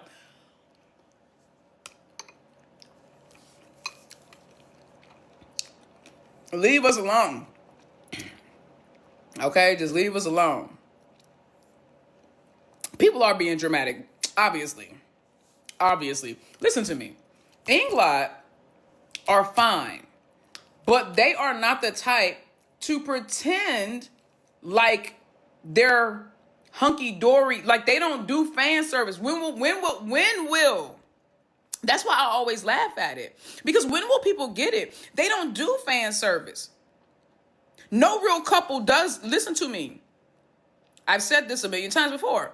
If your couple is always lovey-dovey getting along when they in each other's faces, it's because they're getting paid to. Because ain't no real couple gonna be happy every day. Because you get on each other's nerves. Because you, especially if you work together too. You really get on each other's nerves. You really get on each other's nerves. You see what I'm saying? Leave them alone.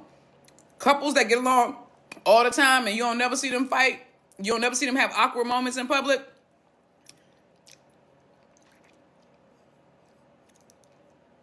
It's because they're doing their job. Too bad Englot don't look at their relationship as a job.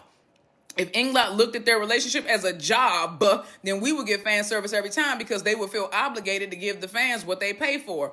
But since they don't look at their relationship as a job, we don't ever get what we want. We get what they give us. And let that be the reason. And I ate this whole bowl. And I ate this whole bowl.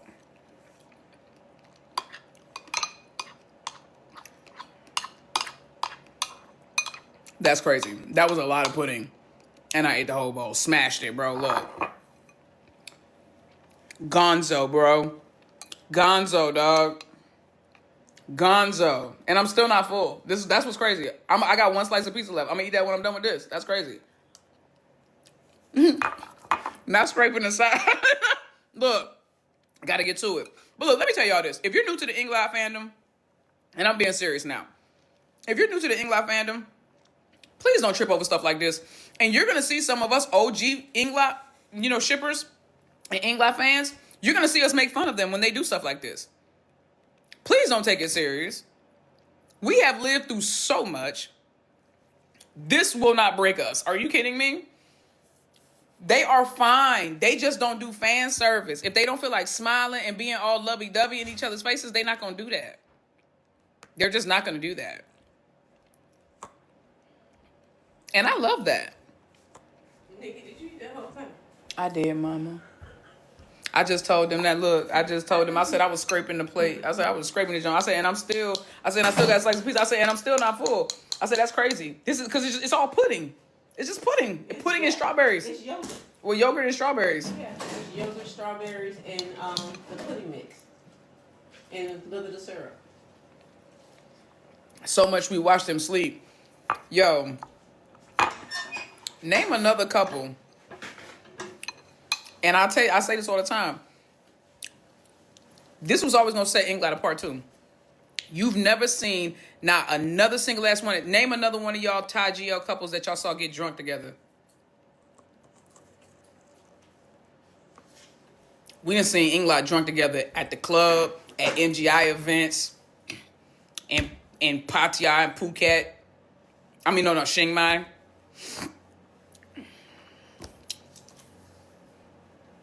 And be wildin'.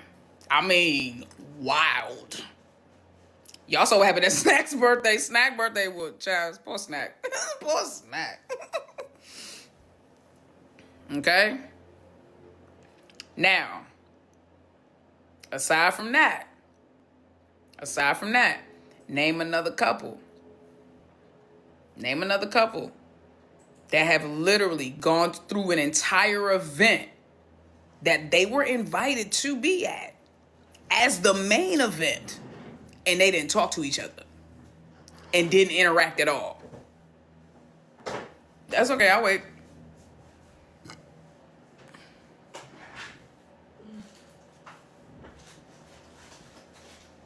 Name another couple that sat down on not one, not two, not three, not four, not five, but years, not three, not four, not five, but years worth of interviews and talked about their real feelings for each other and how they fell in love, but they couldn't make it work because they worked together. But they did try to be in a relationship several times. They have tried and keep trying to be in a relationship.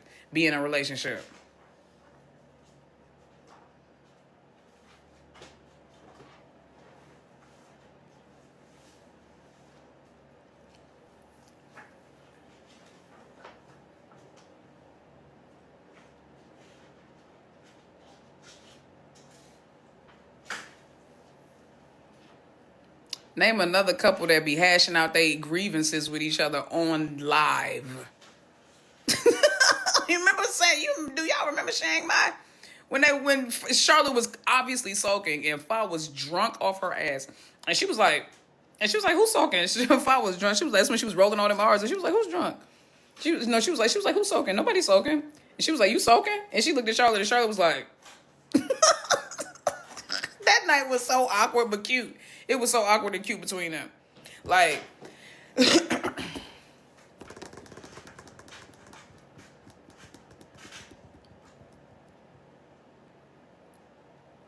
we watched them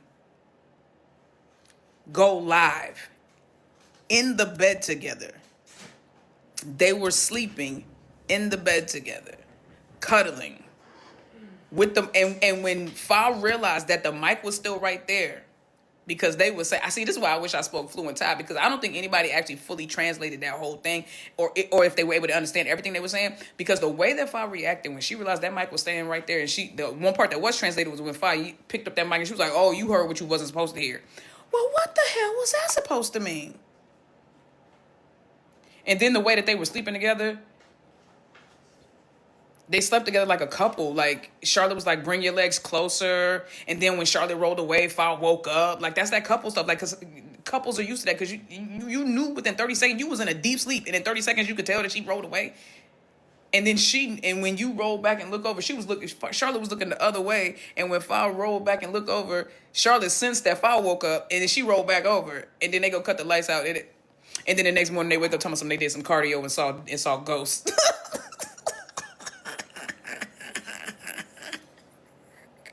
Before I came out that joint dressed like a deacon after church, and Charlotte had on her shirt.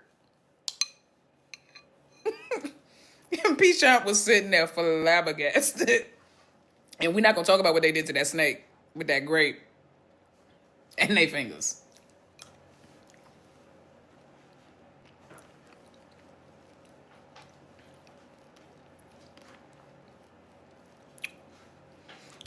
If I woke up and cooked, that man got up and made porridge. She got up and made that woman some breakfast porridge or something. I don't know what that was, but she got up and made that woman some stew.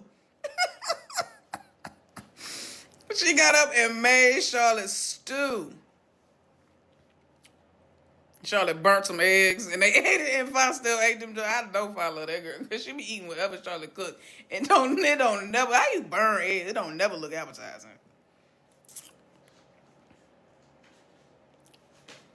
That's why I don't.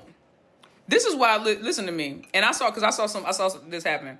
I saw some Englot fans got upset because they said that somebody said Yoko was the first GL couple to admit that they had feelings for each other. I think you can say that that's a fair assessment. And the reason why I think you can say that's a fair assessment is because not only has Fa and Charlotte said it, but we have also said Englot are not a GL couple. Every other couple met because of projects they were put together on. That's not what happened with Englot.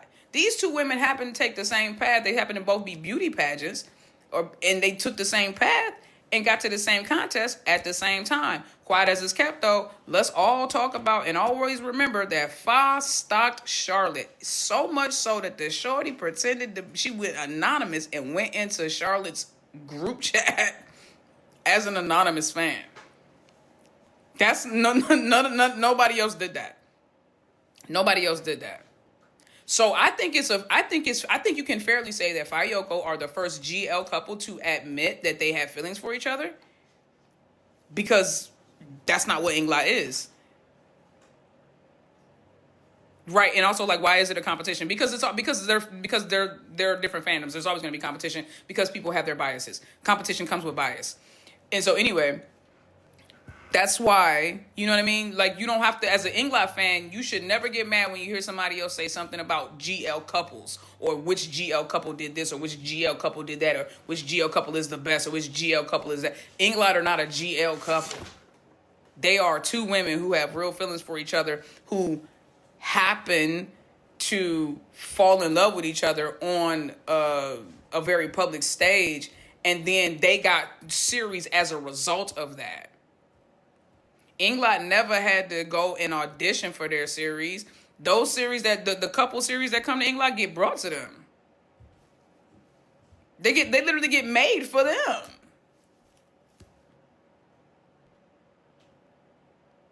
Heidi told y'all, I don't know why y'all shipping a real couple. Y'all see, I stopped shipping Englot a long time ago. You can tell. You see how my Englot content shifted.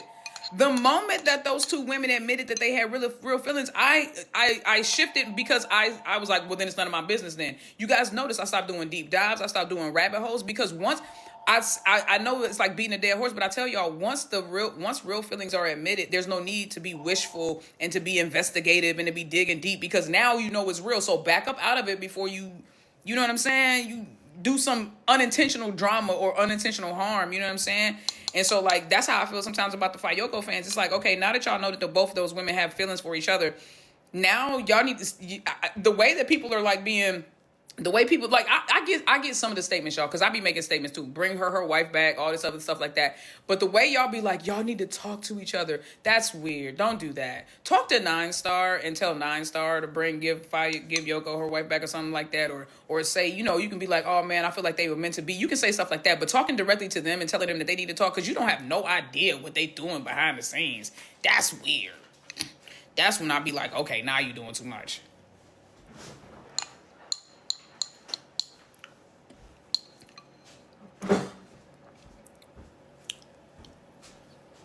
Right? Mm-hmm.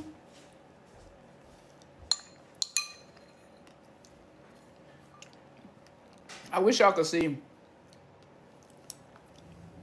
how big this bowl really is. Let me see if I can give y'all a comparison. This is my head. I just crushed that. This joint was filled. This joint was full, bro. All the way up to here. Mashed it. That was delicious. Never had a chance. Over there scraping the bowl. We see and we watch. Look. Good God, Nikki, you ain't finished yet? No, I'm a slow eater. I like to enjoy my food. I like to enjoy my food. Oh, where my phone at, y'all? Oh, yeah, let's go back upstairs. Hold on. Let's go get my my razor. Boom, boom, boom.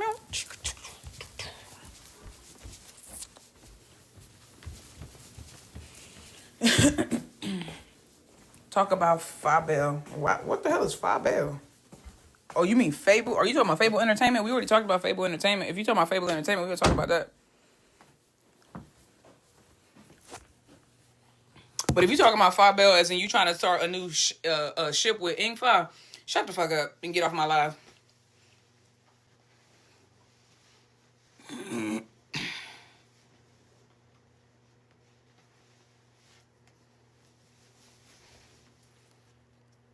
Do you think Englot is already a couple? I think it's none of my business. I think whatever they are, I'm happy that it's healthy and that it's working for them. That's all I care about.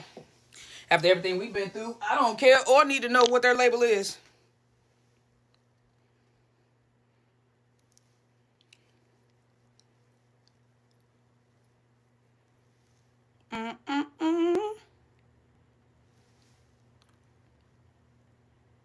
Well, I guess if Yoko ever becomes unemployed, Fable is hiring. Look, is that your room?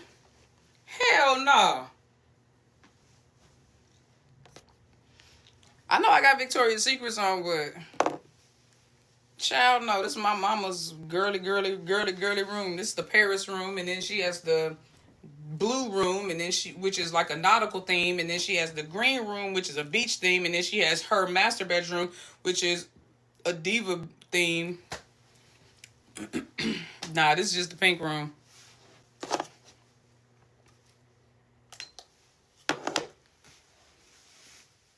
Nah, Nikki's house is all black.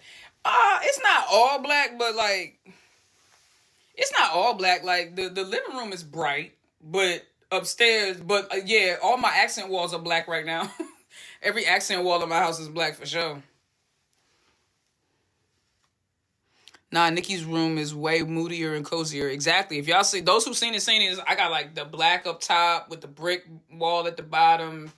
It's metals and woods and different hues of gray and different things of that nature. Yeah, I mean.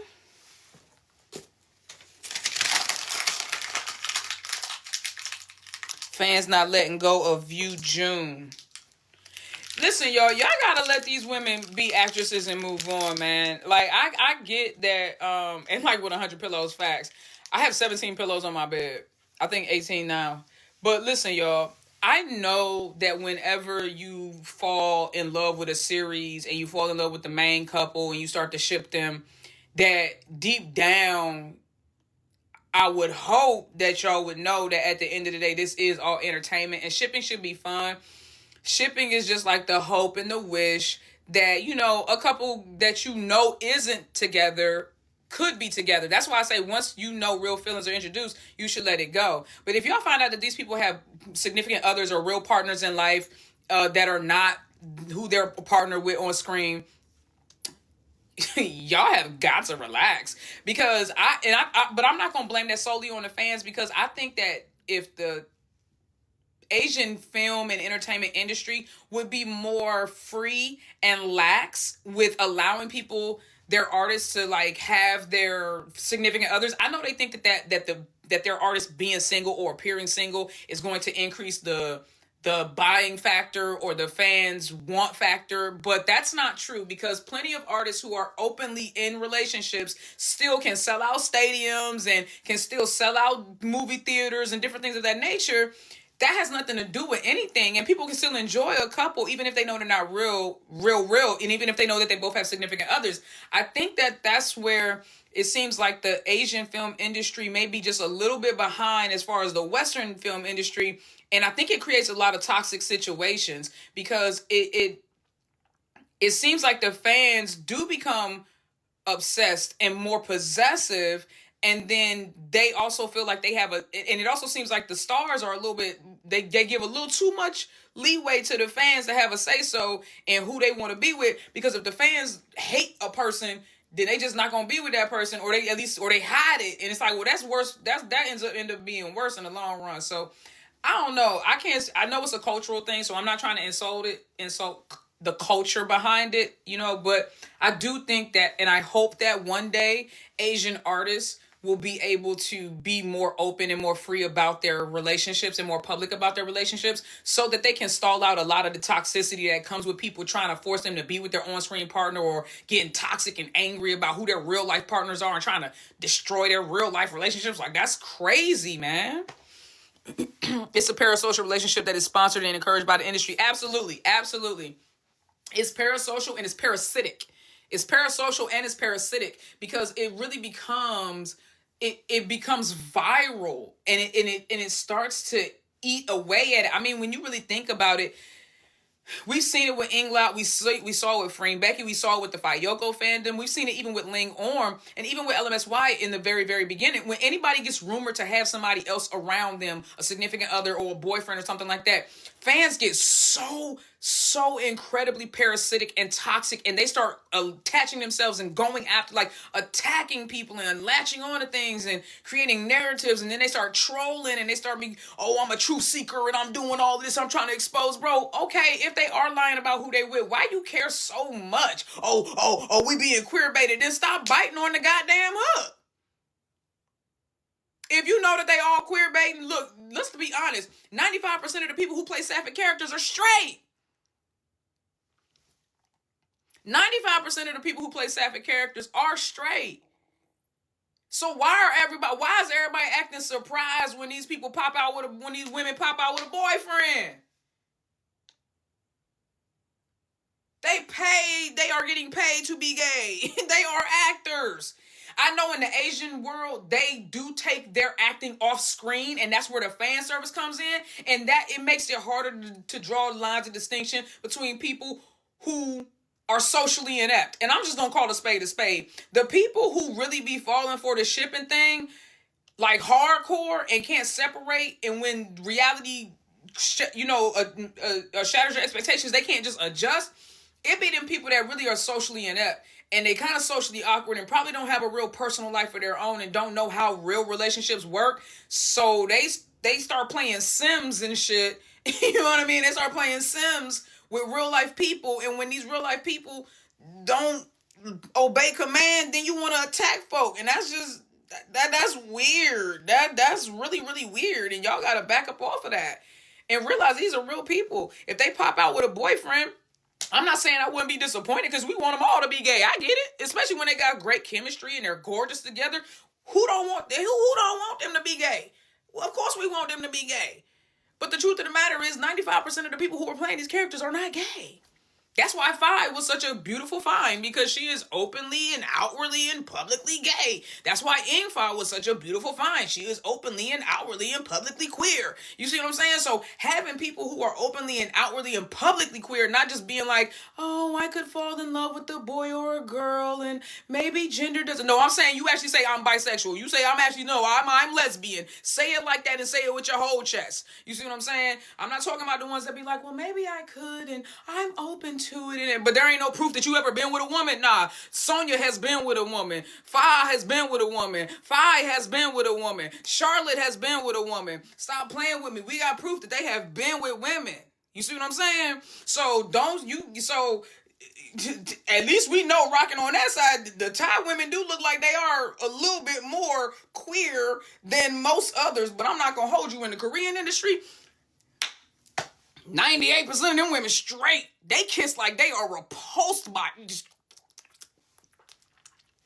That's how they be kiss, bruh. They kiss like they be repulsed by it. So why are y'all actually falling for this shit? Thinking that these women really want to go together. They don't want to go together. They want to entertain y'all. They want to get a fat check, and they want to go home to their boyfriends. Clock that tea. Clock that tea. And I don't think there's anything wrong with that. They shouldn't be maligned for that. They're doing their job. They are doing their job. They get paid to be gay on a screen. They shouldn't have to bring that shit home. You would be mad if you had got paid to be straight and you had to bring that home. Like, stop. Leave these people alone. Let them live their life. And I feel like you will enjoy being a fan more. You know what I mean? If you just weren't so uptight and overly invested in what they got going on personally. I've been there. I always tell y'all, I don't say this stuff because of me being condescending or me being arrogant or sitting up on a high horse. I speak from experience. I got way too overly emotionally involved in a couple of situations when it came to shipping. And I learned very quickly, if I'm over here heartbroken more than the people that was in the relationship or in the supposed relationship, I need to get myself together. I need to get myself together. It's not them. It's never them. It's never the artist's fault. Y'all can sit there and be mad at Charlotte and Faye and Yoko and whoever else you want to be mad at, but it's never the artist's fault. You know why? Because all this shit is voluntary. They are entertainers. They could be lying about their whole life. That's what they get paid to do. This is all voluntary. You don't have to tune in. Nobody is holding a pew-pew to your head, making you sit down, handcuffed to a chair and saying, you better watch these Thai GLs, you better vote, you better spend your money, you better go to every fan meet, you better buy all the merch. Nobody's asking you to do that. Leave these people alone, let them live their life, dog.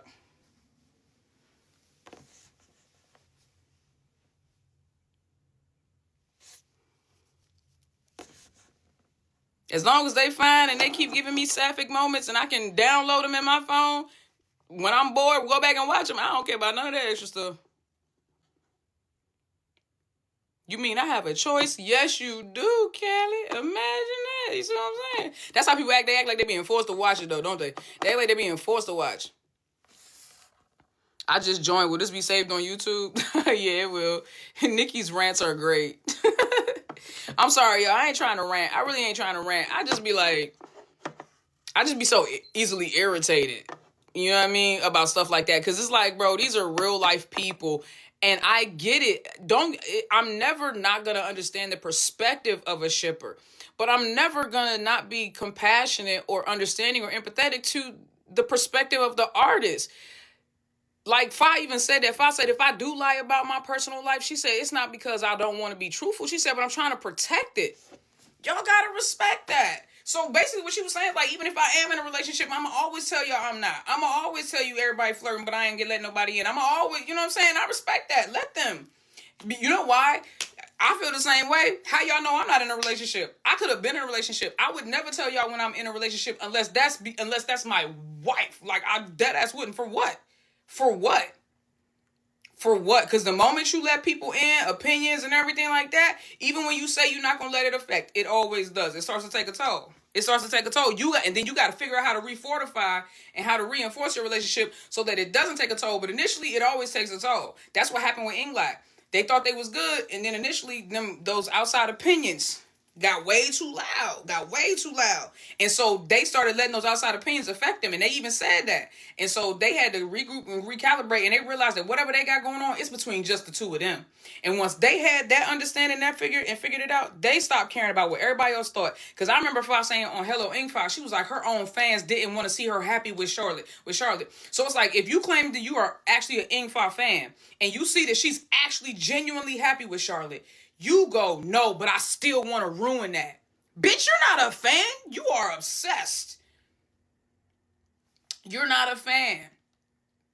You are not a fan. Bitch, you're not a fan. You are obsessed.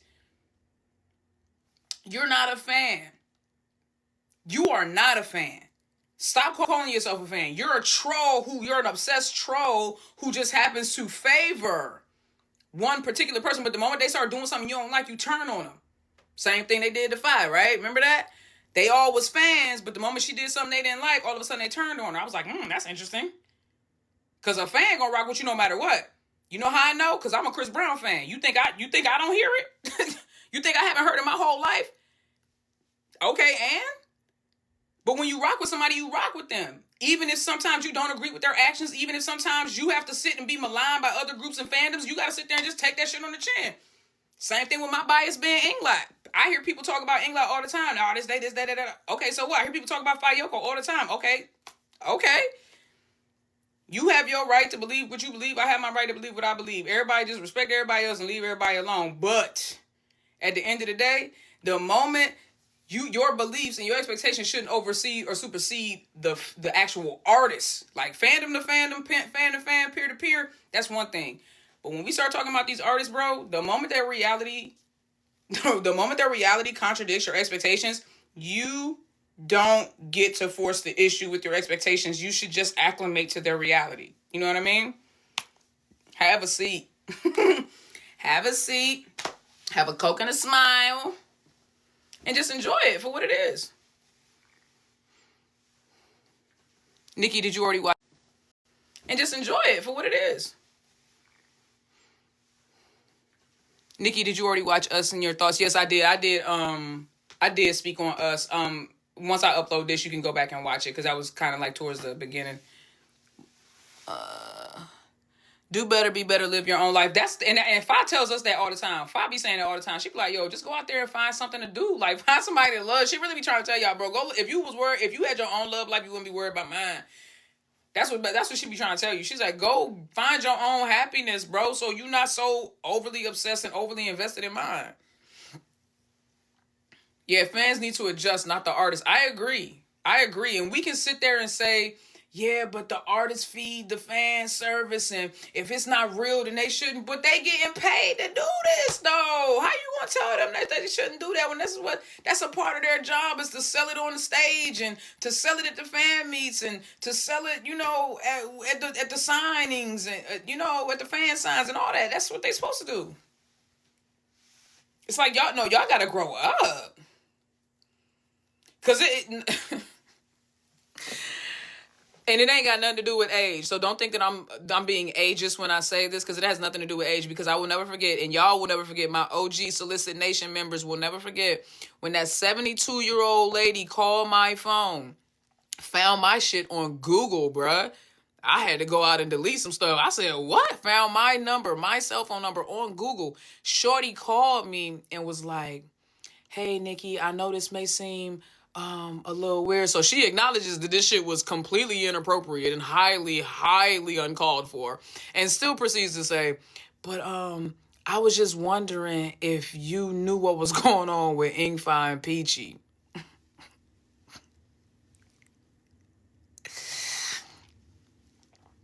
First of all, how the fuck did you get my number? Second of all, why the fuck did you call my number? Third of all, if I did know some tea, it wouldn't be about Peachy. It would be about Charlotte. Why you calling asking me about Peachy? Like, I keep track of that bird brain. I don't keep track of her. I don't know what Peachy got going on. I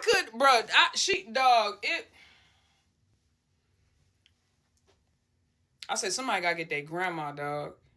70-something years old. And she told me, the only reason why I know how old she is, because she told me how old she was in the call. She was like, I know you may think it's weird that this 70-something-year-old lady's on your phone, but da-da-da-da-da. I just was, I heard there was an accident, but I haven't been able to find anything, and I just was wondering if you knew what was going on between Ingfa and Peachy over the last couple of weeks. It was a voicemail. I probably still got it, matter of fact. I probably still got it. I'm going to see. Now that I got another phone, I can do the little... I probably still got it. I probably still got it. Because 72?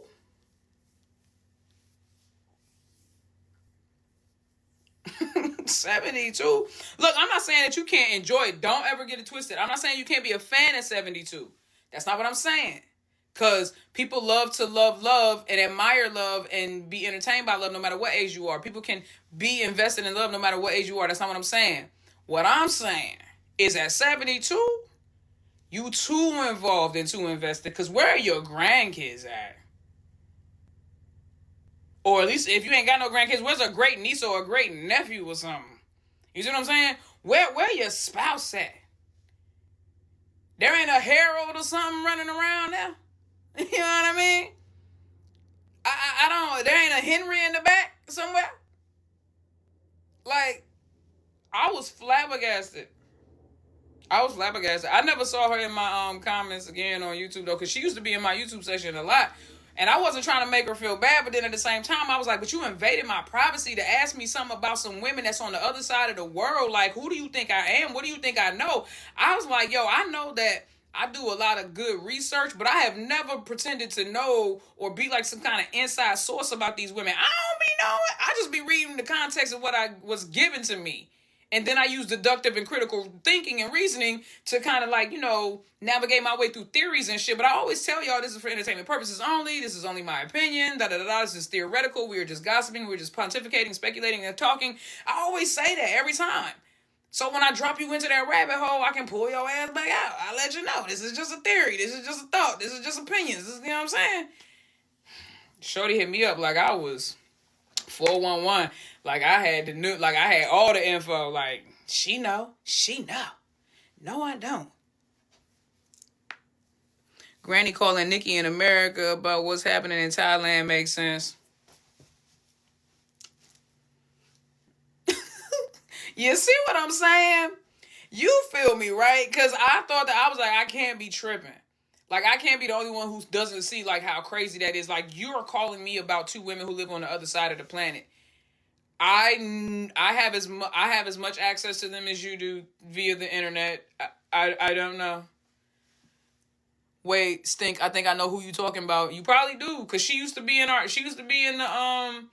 chat on YouTube heavy, and she not there no more. She, after that incident, she never came back. She probably was embarrassed. I would have been too. Or if she is in there, she just using a different name, or she signed up under a different name and keeping it low pro.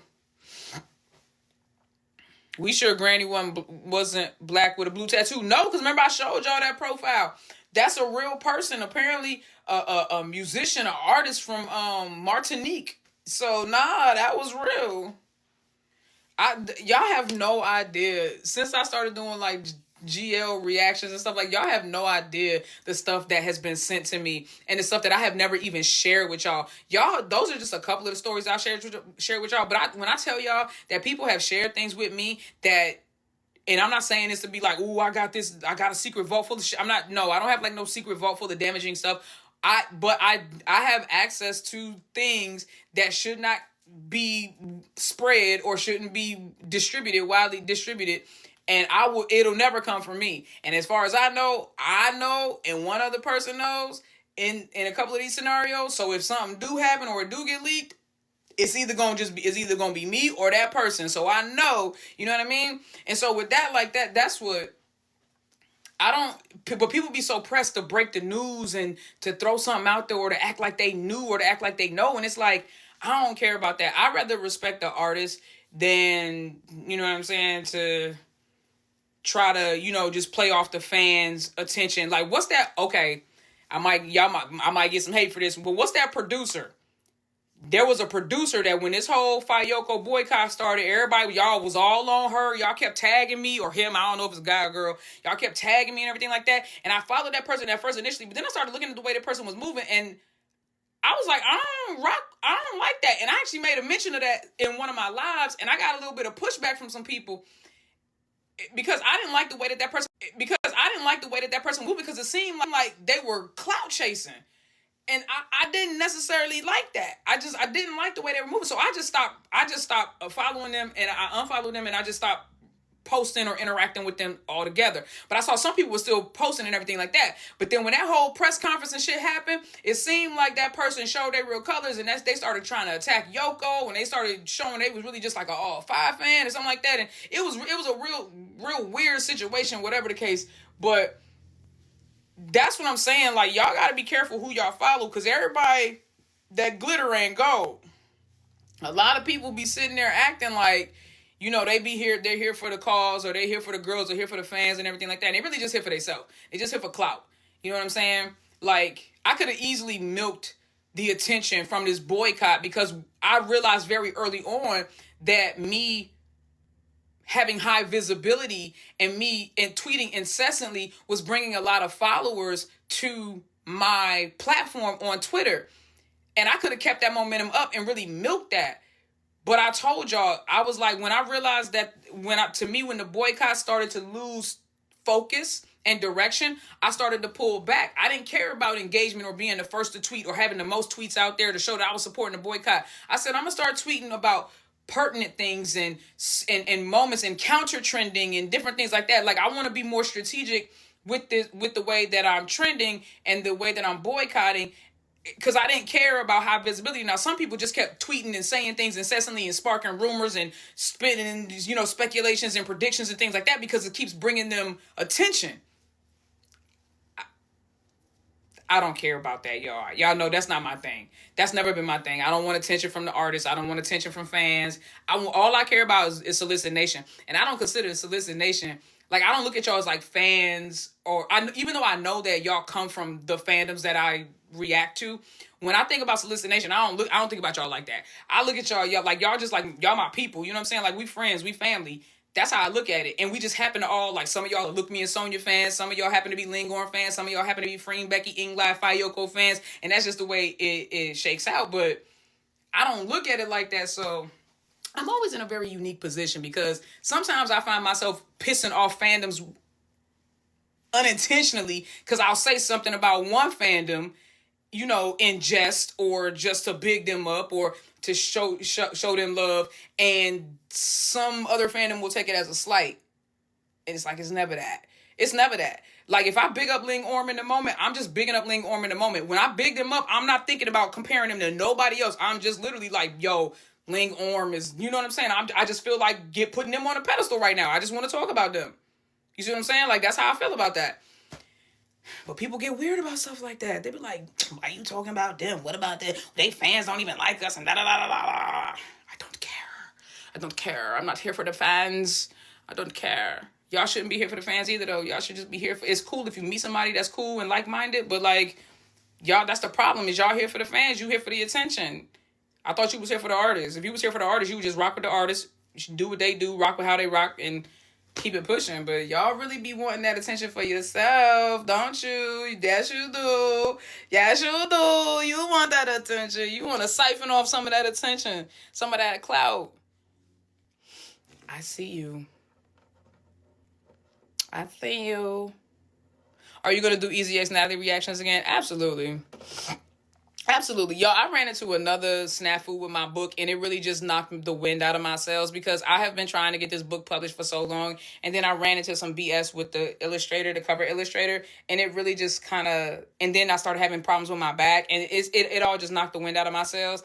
That's with the illustrator, the cover illustrator, and it really just kind of... And then I started having problems with my back, and it all just knocked the wind out of my sails.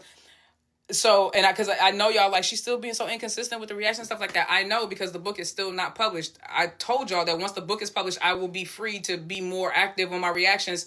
But I'm not going to lie to you, I did start procrastinating because I ran into some issues with the cover illustration. So I'm going to force myself to get that done, however, here in the coming weeks. And once that's done, then yes, I will be able to get back into a more regimented reaction schedule.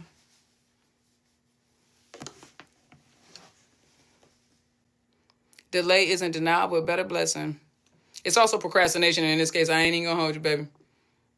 Nikki, out of all GL shows you've watched, which storyline would you want for your own love story? Oh, like, so if one of the love stories that I've watched was my love story, which love story would I want to be my love story? That's a good question.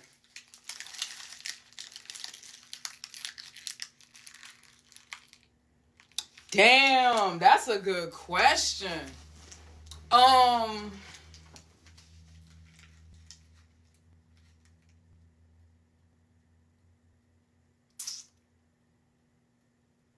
Oof. They all got some tragic stories. I was trying to pick somebody's story who wasn't that tragic, but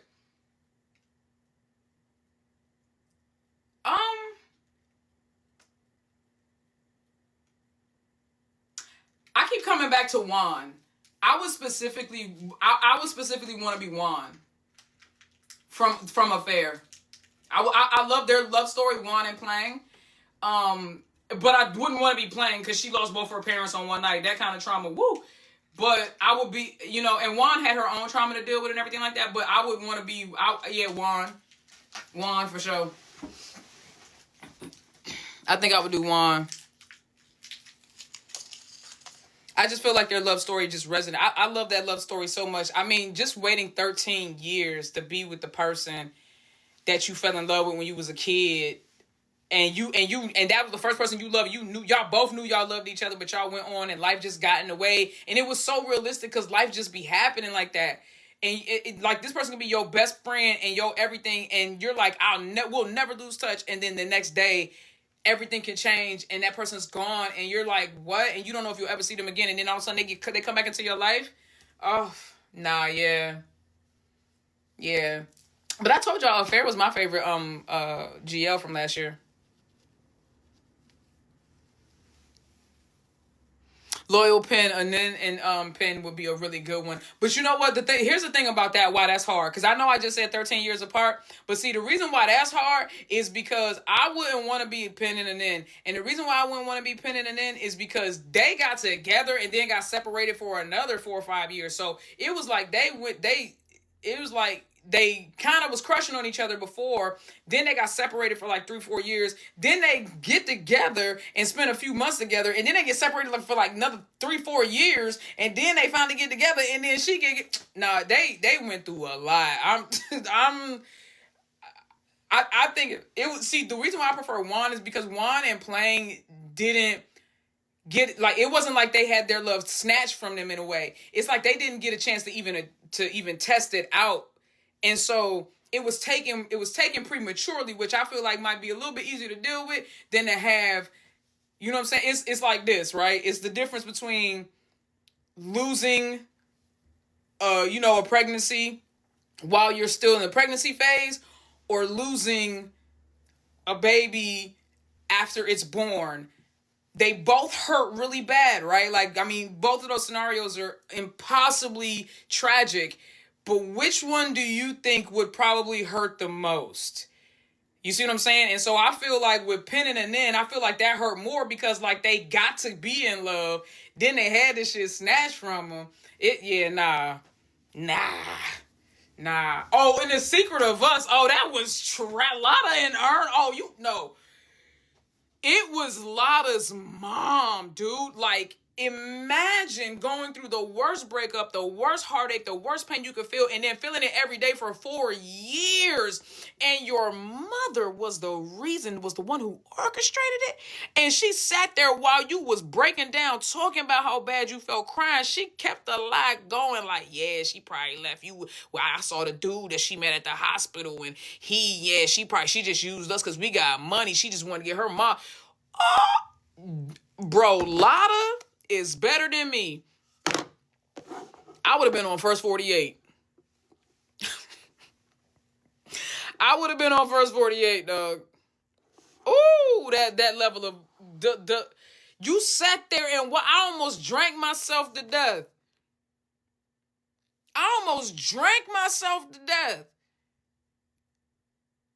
She almost drank herself to death, bro. Lotta. And then her mom had that audacity to slap her when she confronted her about it. You slapped me, heifer? Aight, shorty. Okay. She slapped her.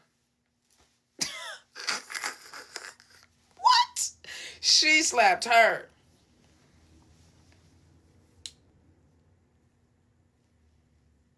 How about Blank Love Story? Blank Love Story was...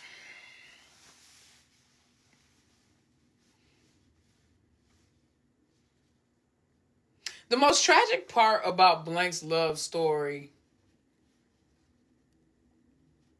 I think, was their... I don't even think that it was like the coma or the family trying to keep them apart. I think it was Kun Nung's fear. I think Kun Nung's fear and Unknung's recklessness. I think that's what led to and what fueled the trauma. You know what I mean? Because let's be clear, it was reckless. It was reckless of Unknung to run out because, she was supposed to leave the next day to go to the U.S. and she recklessly, here's the love confession. And so she recklessly runs out the house and she's not paying attention. Again, being reckless, she's not paying attention. And she ends up getting hit. Then you got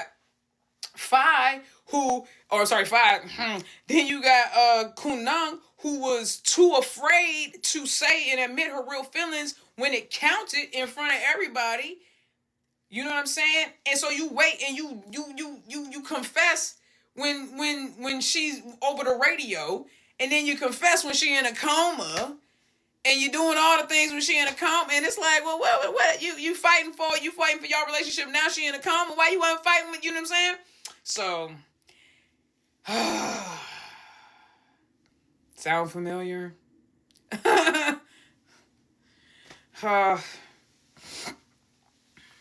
You didn't care for her fair. That's an unfortunate thing. And then everybody has their right to their own opinion, but I really, really, really love the fair. I mean, that's the show that I probably watch the most on repeat. For sure. For sure. I really enjoyed Affair. And I can't wait till Harmony Secrets drops either. That joint gonna be, whew. Look Me and Sonya have such natural chemistry. Like it is, and it really, and I'm obviously, I think it just, their best friendship feeds into it. They have a level of intimacy that was not manufactured or homegrown because they were genuinely friends before they were casted. Very, very close friends before they were casted. So they have an intimacy that most people have to manufacture. They don't. They really trust each other implicitly, and you can see that. That's why their love scenes and everything like that and their chemistry looks so natural. It's because they genuinely trust each other. They're not being paid to trust each other. You know what I'm saying? Like, they really have a genuine bond that wasn't manufactured or scripted. Bye, Ring. Oh, you said it was the last few episodes? I mean, but but it was building up to that. I mean, because old boy was clearly escalating. He was clearly escalating, and it was bound to come to a head. And the mom was already plotting because she hated their relationship and their bond from the jump, because she always assumed that they were sisters. But she thought that Plang was getting a fair shake while her daughter was getting the short end of the stick type shit. So I did say myself that I didn't like the way episode 8 ended, because I feel like it was out of sequence. Even though people tell me that that's how the book ended, I don't know. It feels like like 8 feels like it happened out of sequence. I don't know how to explain it, but the scenes happened out of sequence. I feel like it should have ended with like the wedding scene or something. I don't know, but the way that it ended, it's like some of the stuff that happened leading up to that very end.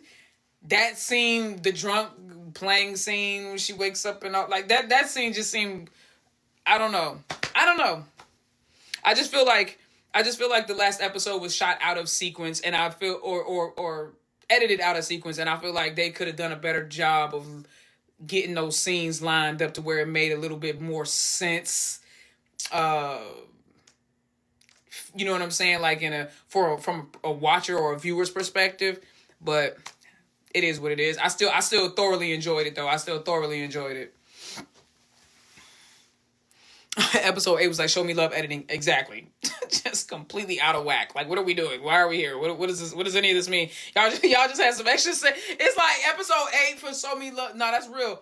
You actually, that's actually a really great analogy, and a really great correlation, because episode 8 of Affair felt like the entire series of Show Me Love, which it felt like they just had some extra scenes laying around and they just threw that shit together to make an episode. It was like, we got one more episode here, just throw some shit down, because they definitely did that with episode 9 of Show Me Love. They said, bitch, what, we got some stuff. Oh, we did? Okay, here, get them that. They just was trying to get it to 9 episodes. They was trying to get it to 9 episodes, bruh.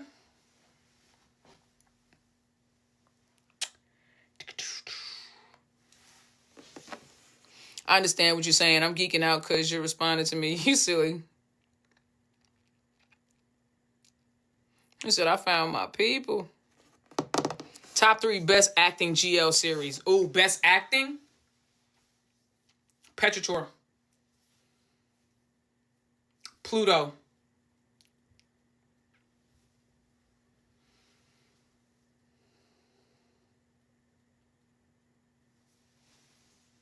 Gap. And I know you're going to be like, what? Bro, Freen in episode 11 of Gap will body every scene, I feel, except for film, when she did episode, what was that, 10 on the pier with Pluto? When she, oh God. I know after she shot that scene, before I even saw the behind the scenes, I knew. Before I even saw the behind the scenes, I knew that that film, I knew that she had drained. She put it all, episode 11, thank you. She left it all on the floor. I already knew her. Her head was probably hurting. Her back was hurting. Her stomach was hurting. She was probably shaking. She gave it. I felt, and you only know the amount of emotion and the physical toll that took on her if you've ever cried like that. If you've cried and if you've ever had a situation in your life, and I hope you've never had a situation in your life where you had to cry like that, but I have had a situation in my life where I've had to cry like that. And when I tell you that you feel like you can't breathe. I couldn't breathe watching her cry. Like, I was losing my breath watching her cry. I was like, yo, she bodied that. I would argue and say that out of all the crying scenes I've seen, I would have to argue that between Freen's episode 11 of Gap, the beginning of episode 6 with Faye, and where she's begging, when she drops to her knees and begs them to let her love Anung. And for sure, film, when she did was episode 10, episode 11. I can't remember which one, but oh my god. And then when Namtan and film did the motorcycle scene too, where they finally basically got it out. Like, okay, I was responsible for your friend being paralyzed, and I was responsible for, you know what I'm saying, I was responsible for you being blinded, all of that. That scene was heavy too. Buckets. I was crying buckets, dude. Like, oh my God, so good. Pluto was good, man. Pluto was slept on, I feel like Pluto was slept on. I don't know why, but I feel like Pluto was low-key slept on. And it shouldn't be. Because they were absolutely amazing. What happened to this IGL Awards? Child life. That's what happened. I ain't had time to do that silly ass shit.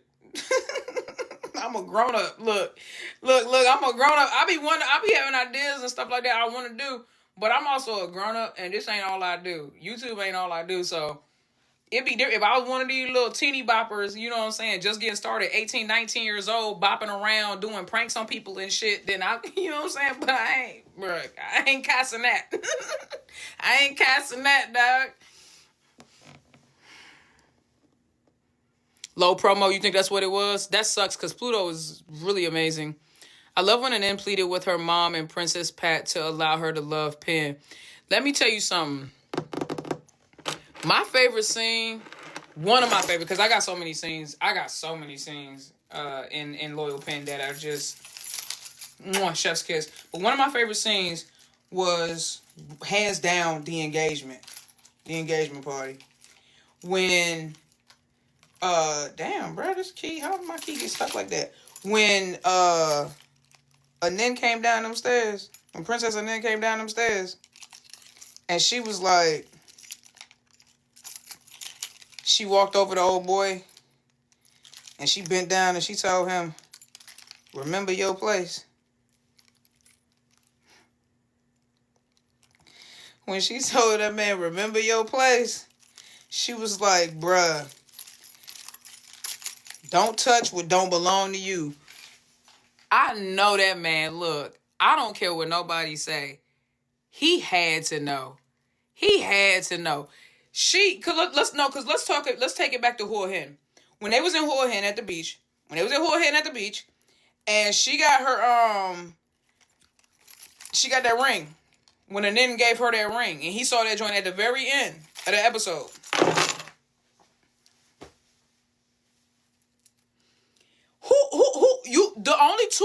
The only other dudes there was Pranat and her brothers.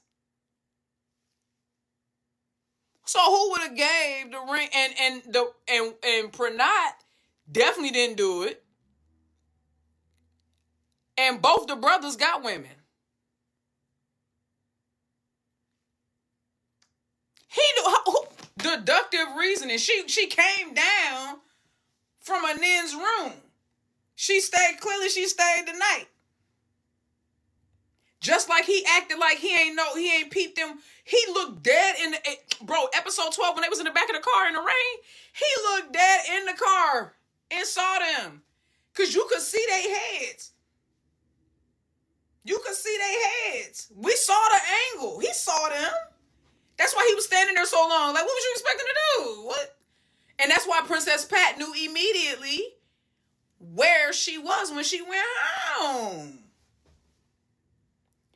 Remember when Lady Pan made it home, Princess Pat already knew where she was at. That she was out with Amanin.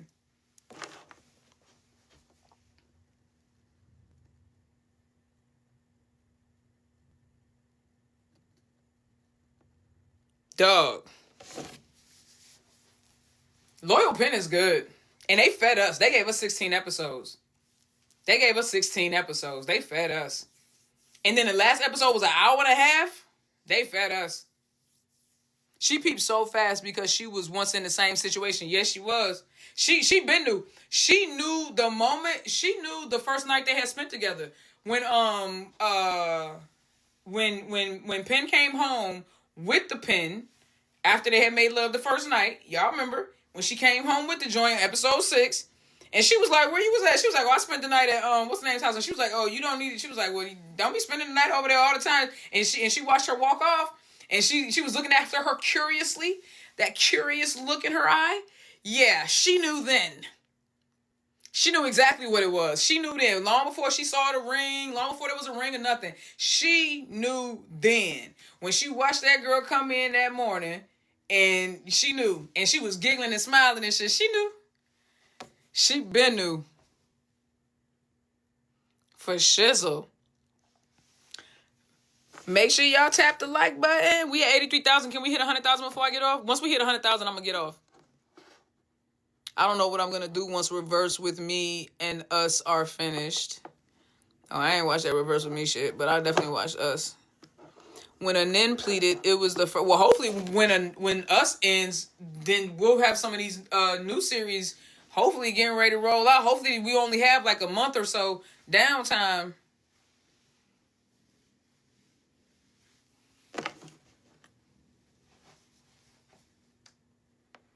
Is Us worth watching? Absolutely. Absolutely.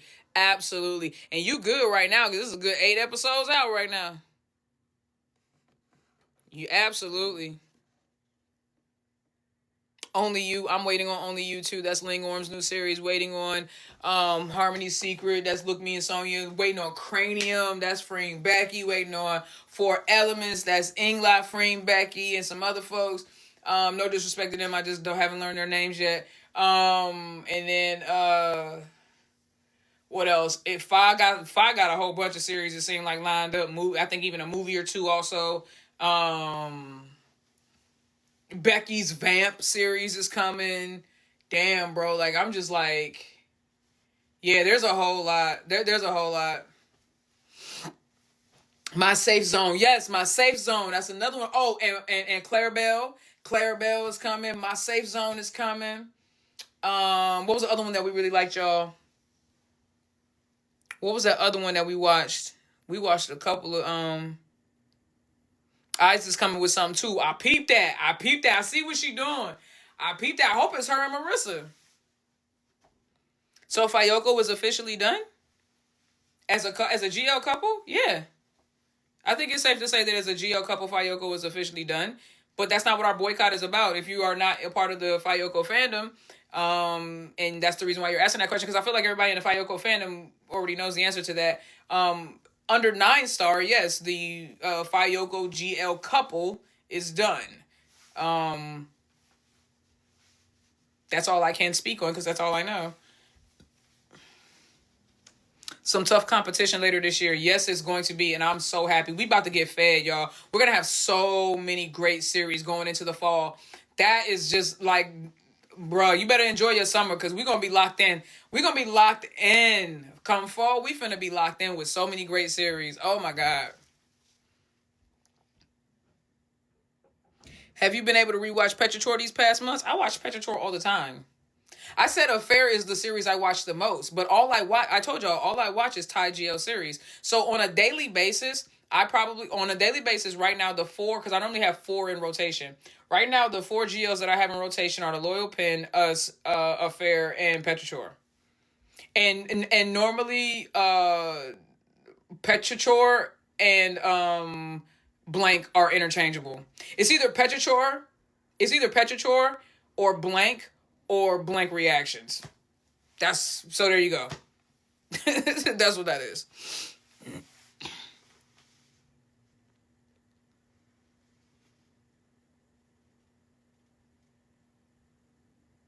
Nikki, have you watched Roller Coaster Trailer? I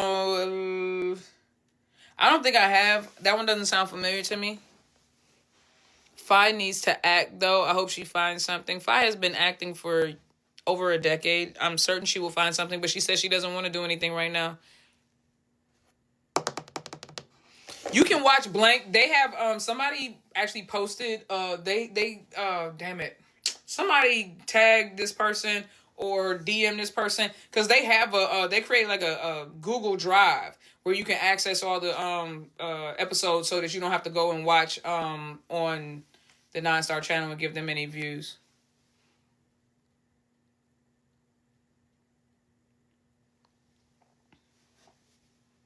I want to see Charlotte on somebody runway. Please get my baby. Please put my baby on a runway. I agree. Please get my baby. Just need a big brand endorsement, yo. She's so brand ambassador coded. You know what I'm saying? Like I look at Ling and Orm, and I look at Freen and Becky, and they absolutely deserve their brand ambassadorships. Absolutely. I'm looking at Charlotte, and I'm like, bro, she is just as beautiful, just as talented. She has the caliber and knows how to own a runway too. That woman, and the beauty is incomparable. Like, put that woman on somebody's stage so she can say, and not to mention, Charlotte's just a good seller. Everybody knows that. Charlotte knows how to sell some shit. Charlotte could sell ice to an igloo. Charlotte could sell water to a fish.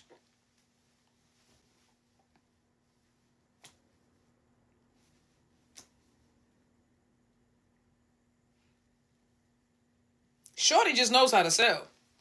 She can literally sell anything. Charlotte was a used car salesman in her former life. I promise you.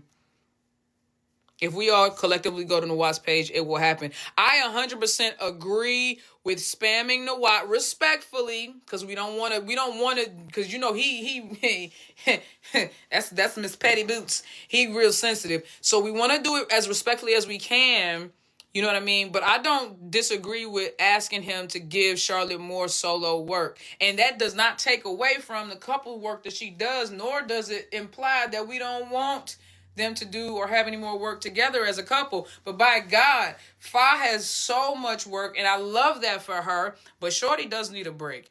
But also, Charlotte, if she wants those things and she would like to have those opportunities, then why not, bro? Put her in that way and let her do her thing. But you know what, though? She's not, one thing I appreciate about Charlotte, she's not just sitting around waiting for everybody to give her opportunity. She's going out and doing acting classes still and singing and learning instruments. And she is trying and really improving herself in so many different ways. And while everybody can sit there and criticize that girl and be like, she can't sing and she can't act and she can't do that. She may not be the best at those things or like at the pinnacle, but one thing I will say is she is vastly, vastly improved, and she is constantly improving. And I will take someone who invests in themselves for the sake of improvement over somebody who arrogantly thinks that their talent and their gifts just gonna put them where they supposed to be without having to work for it.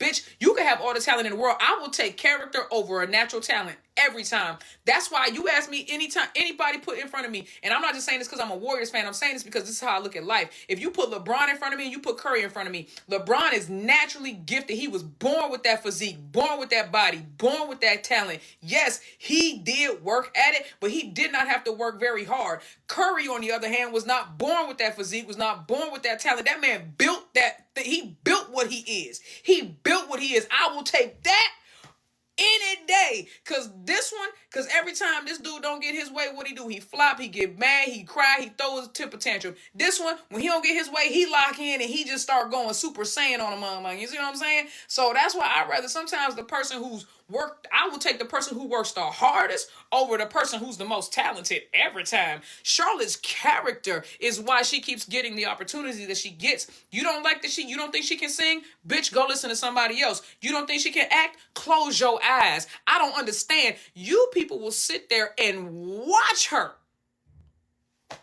and then complain. I ain't never, bro.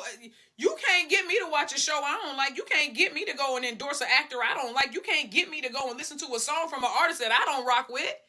I don't get y'all. Y'all are built different. That's how I know y'all gotta be her fans. Nobody consumes her content more than her haters.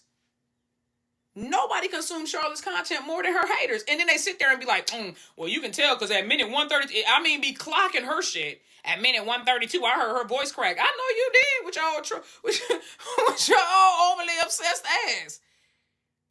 Like, come on. You are such a fan. You are such a fan. Leave that woman alone, bruh. Nikki should become Charlotte's agent. If I became Charlotte's agent, nobody would be able to afford her. Cause I swear that girl ain't living. I swear she not being. If Charlotte had been, bro, let me tell you something. If Charlotte had been born in the U.S., she would be Kardashian famous. Tell me I'm lying. With her aesthetic, her personality, in America, she would have been Kardashian level.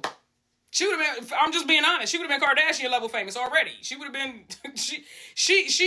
bruh. She would have been Kardashian. And I'm not saying that the Thai people don't appreciate her. I'm just saying that they just don't have the ability, I think, to give her the same amount of exposure that she would have if she was like in an American platform or a Western platform. You know what I'm saying? And if all Charlotte got to do is get seen by the right Western production, like or like media production company or machine or brand or something. If she get put in front of the right people, she already has such a universal look. She really does. Bro, I'm telling you, that girl she is model market ready. She would shut shit down. I'm telling you, bro.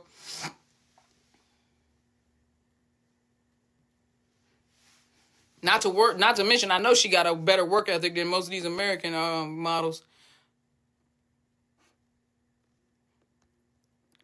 Finally talking about Charlotte. What you mean finally talking about Charlotte? Oh, you must be new here, Stinker Butt. You must be new. Somebody better tell them. Every time somebody asks me, Nikki, if you could pick any woman out of all the GL people, out of all the GL women, out of all the Thai women, who would you pick? What do I always say? You better ask somebody, child. Finally talking about Charlotte. That's cute. You must be new. You must be new. I got a hoodie with that girl face on it. I got a picture on my wall with that girl face on it. Matter of fact, I got 2 hoodies with that girl face on it, bro. Get out of here.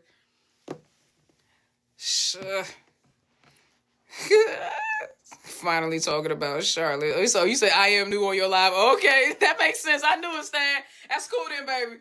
Stan get a pass, y'all. Juliet get a pass because, you know, they didn't know. So I give you that. Okay, that's fair. I say you got to be new because I say that's bae. That's bae. What y'all mean? Yeah, Nikki been talking about Charlotte for 3 years. I have, bruh. First time I saw that girl, I was like, I say this, and I've said this so many times. Charlotte is so beautiful.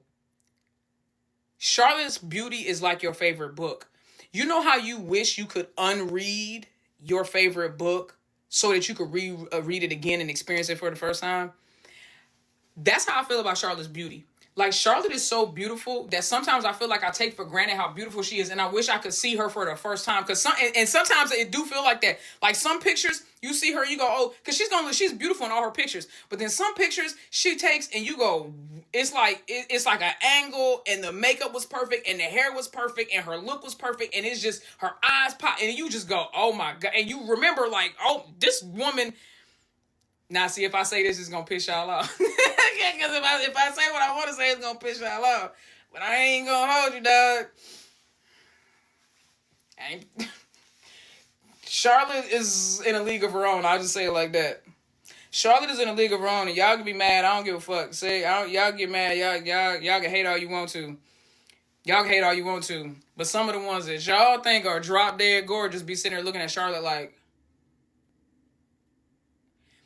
how does every queen, these are beauty queens, these are the most beautiful women in the world. The most beautiful women, arguably the most beautiful women in the world. Every single time they come around Charlotte, she become their baby. She become their baby. No wonder Fox can't quit.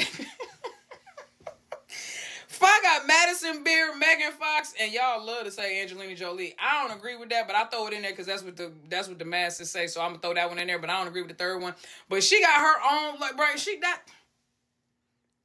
child. Y'all saw when Charlotte was teaching her how to do the baby T dance. If I looked up, I said, why am I looking at her like that? I said, girl, you better stop playing with me like that. Then look again. Fox. Baby T. She's doing a little baby T though. I said, I know that's right. She said, I know that's right. Nikki, what is your opinion of Englot Elements teaser? Oh my God, I loved it. It was very much Beauty and the Beast. It was very much giving Beauty and the Beast. Beauty and the Beast. I said Beauty and the Boss because that's what it was giving. To me, it was very much giving Beauty and the Boss. Very much giving Beauty and the Boss. Don't talk about the baby T dance. Why I can't talk about the baby T dance? If I couldn't stop looking, look, bruh. She tried to look away and then she came back. She tried to look away. She definitely tried to look away. For shizzle. Oh, we hit 106,000, y'all. All right, I'm fixing to get off of here. I am going to upload this live to YouTube as well as to Patreon, so y'all make sure y'all look out for that. I'll make sure I do it tonight, too.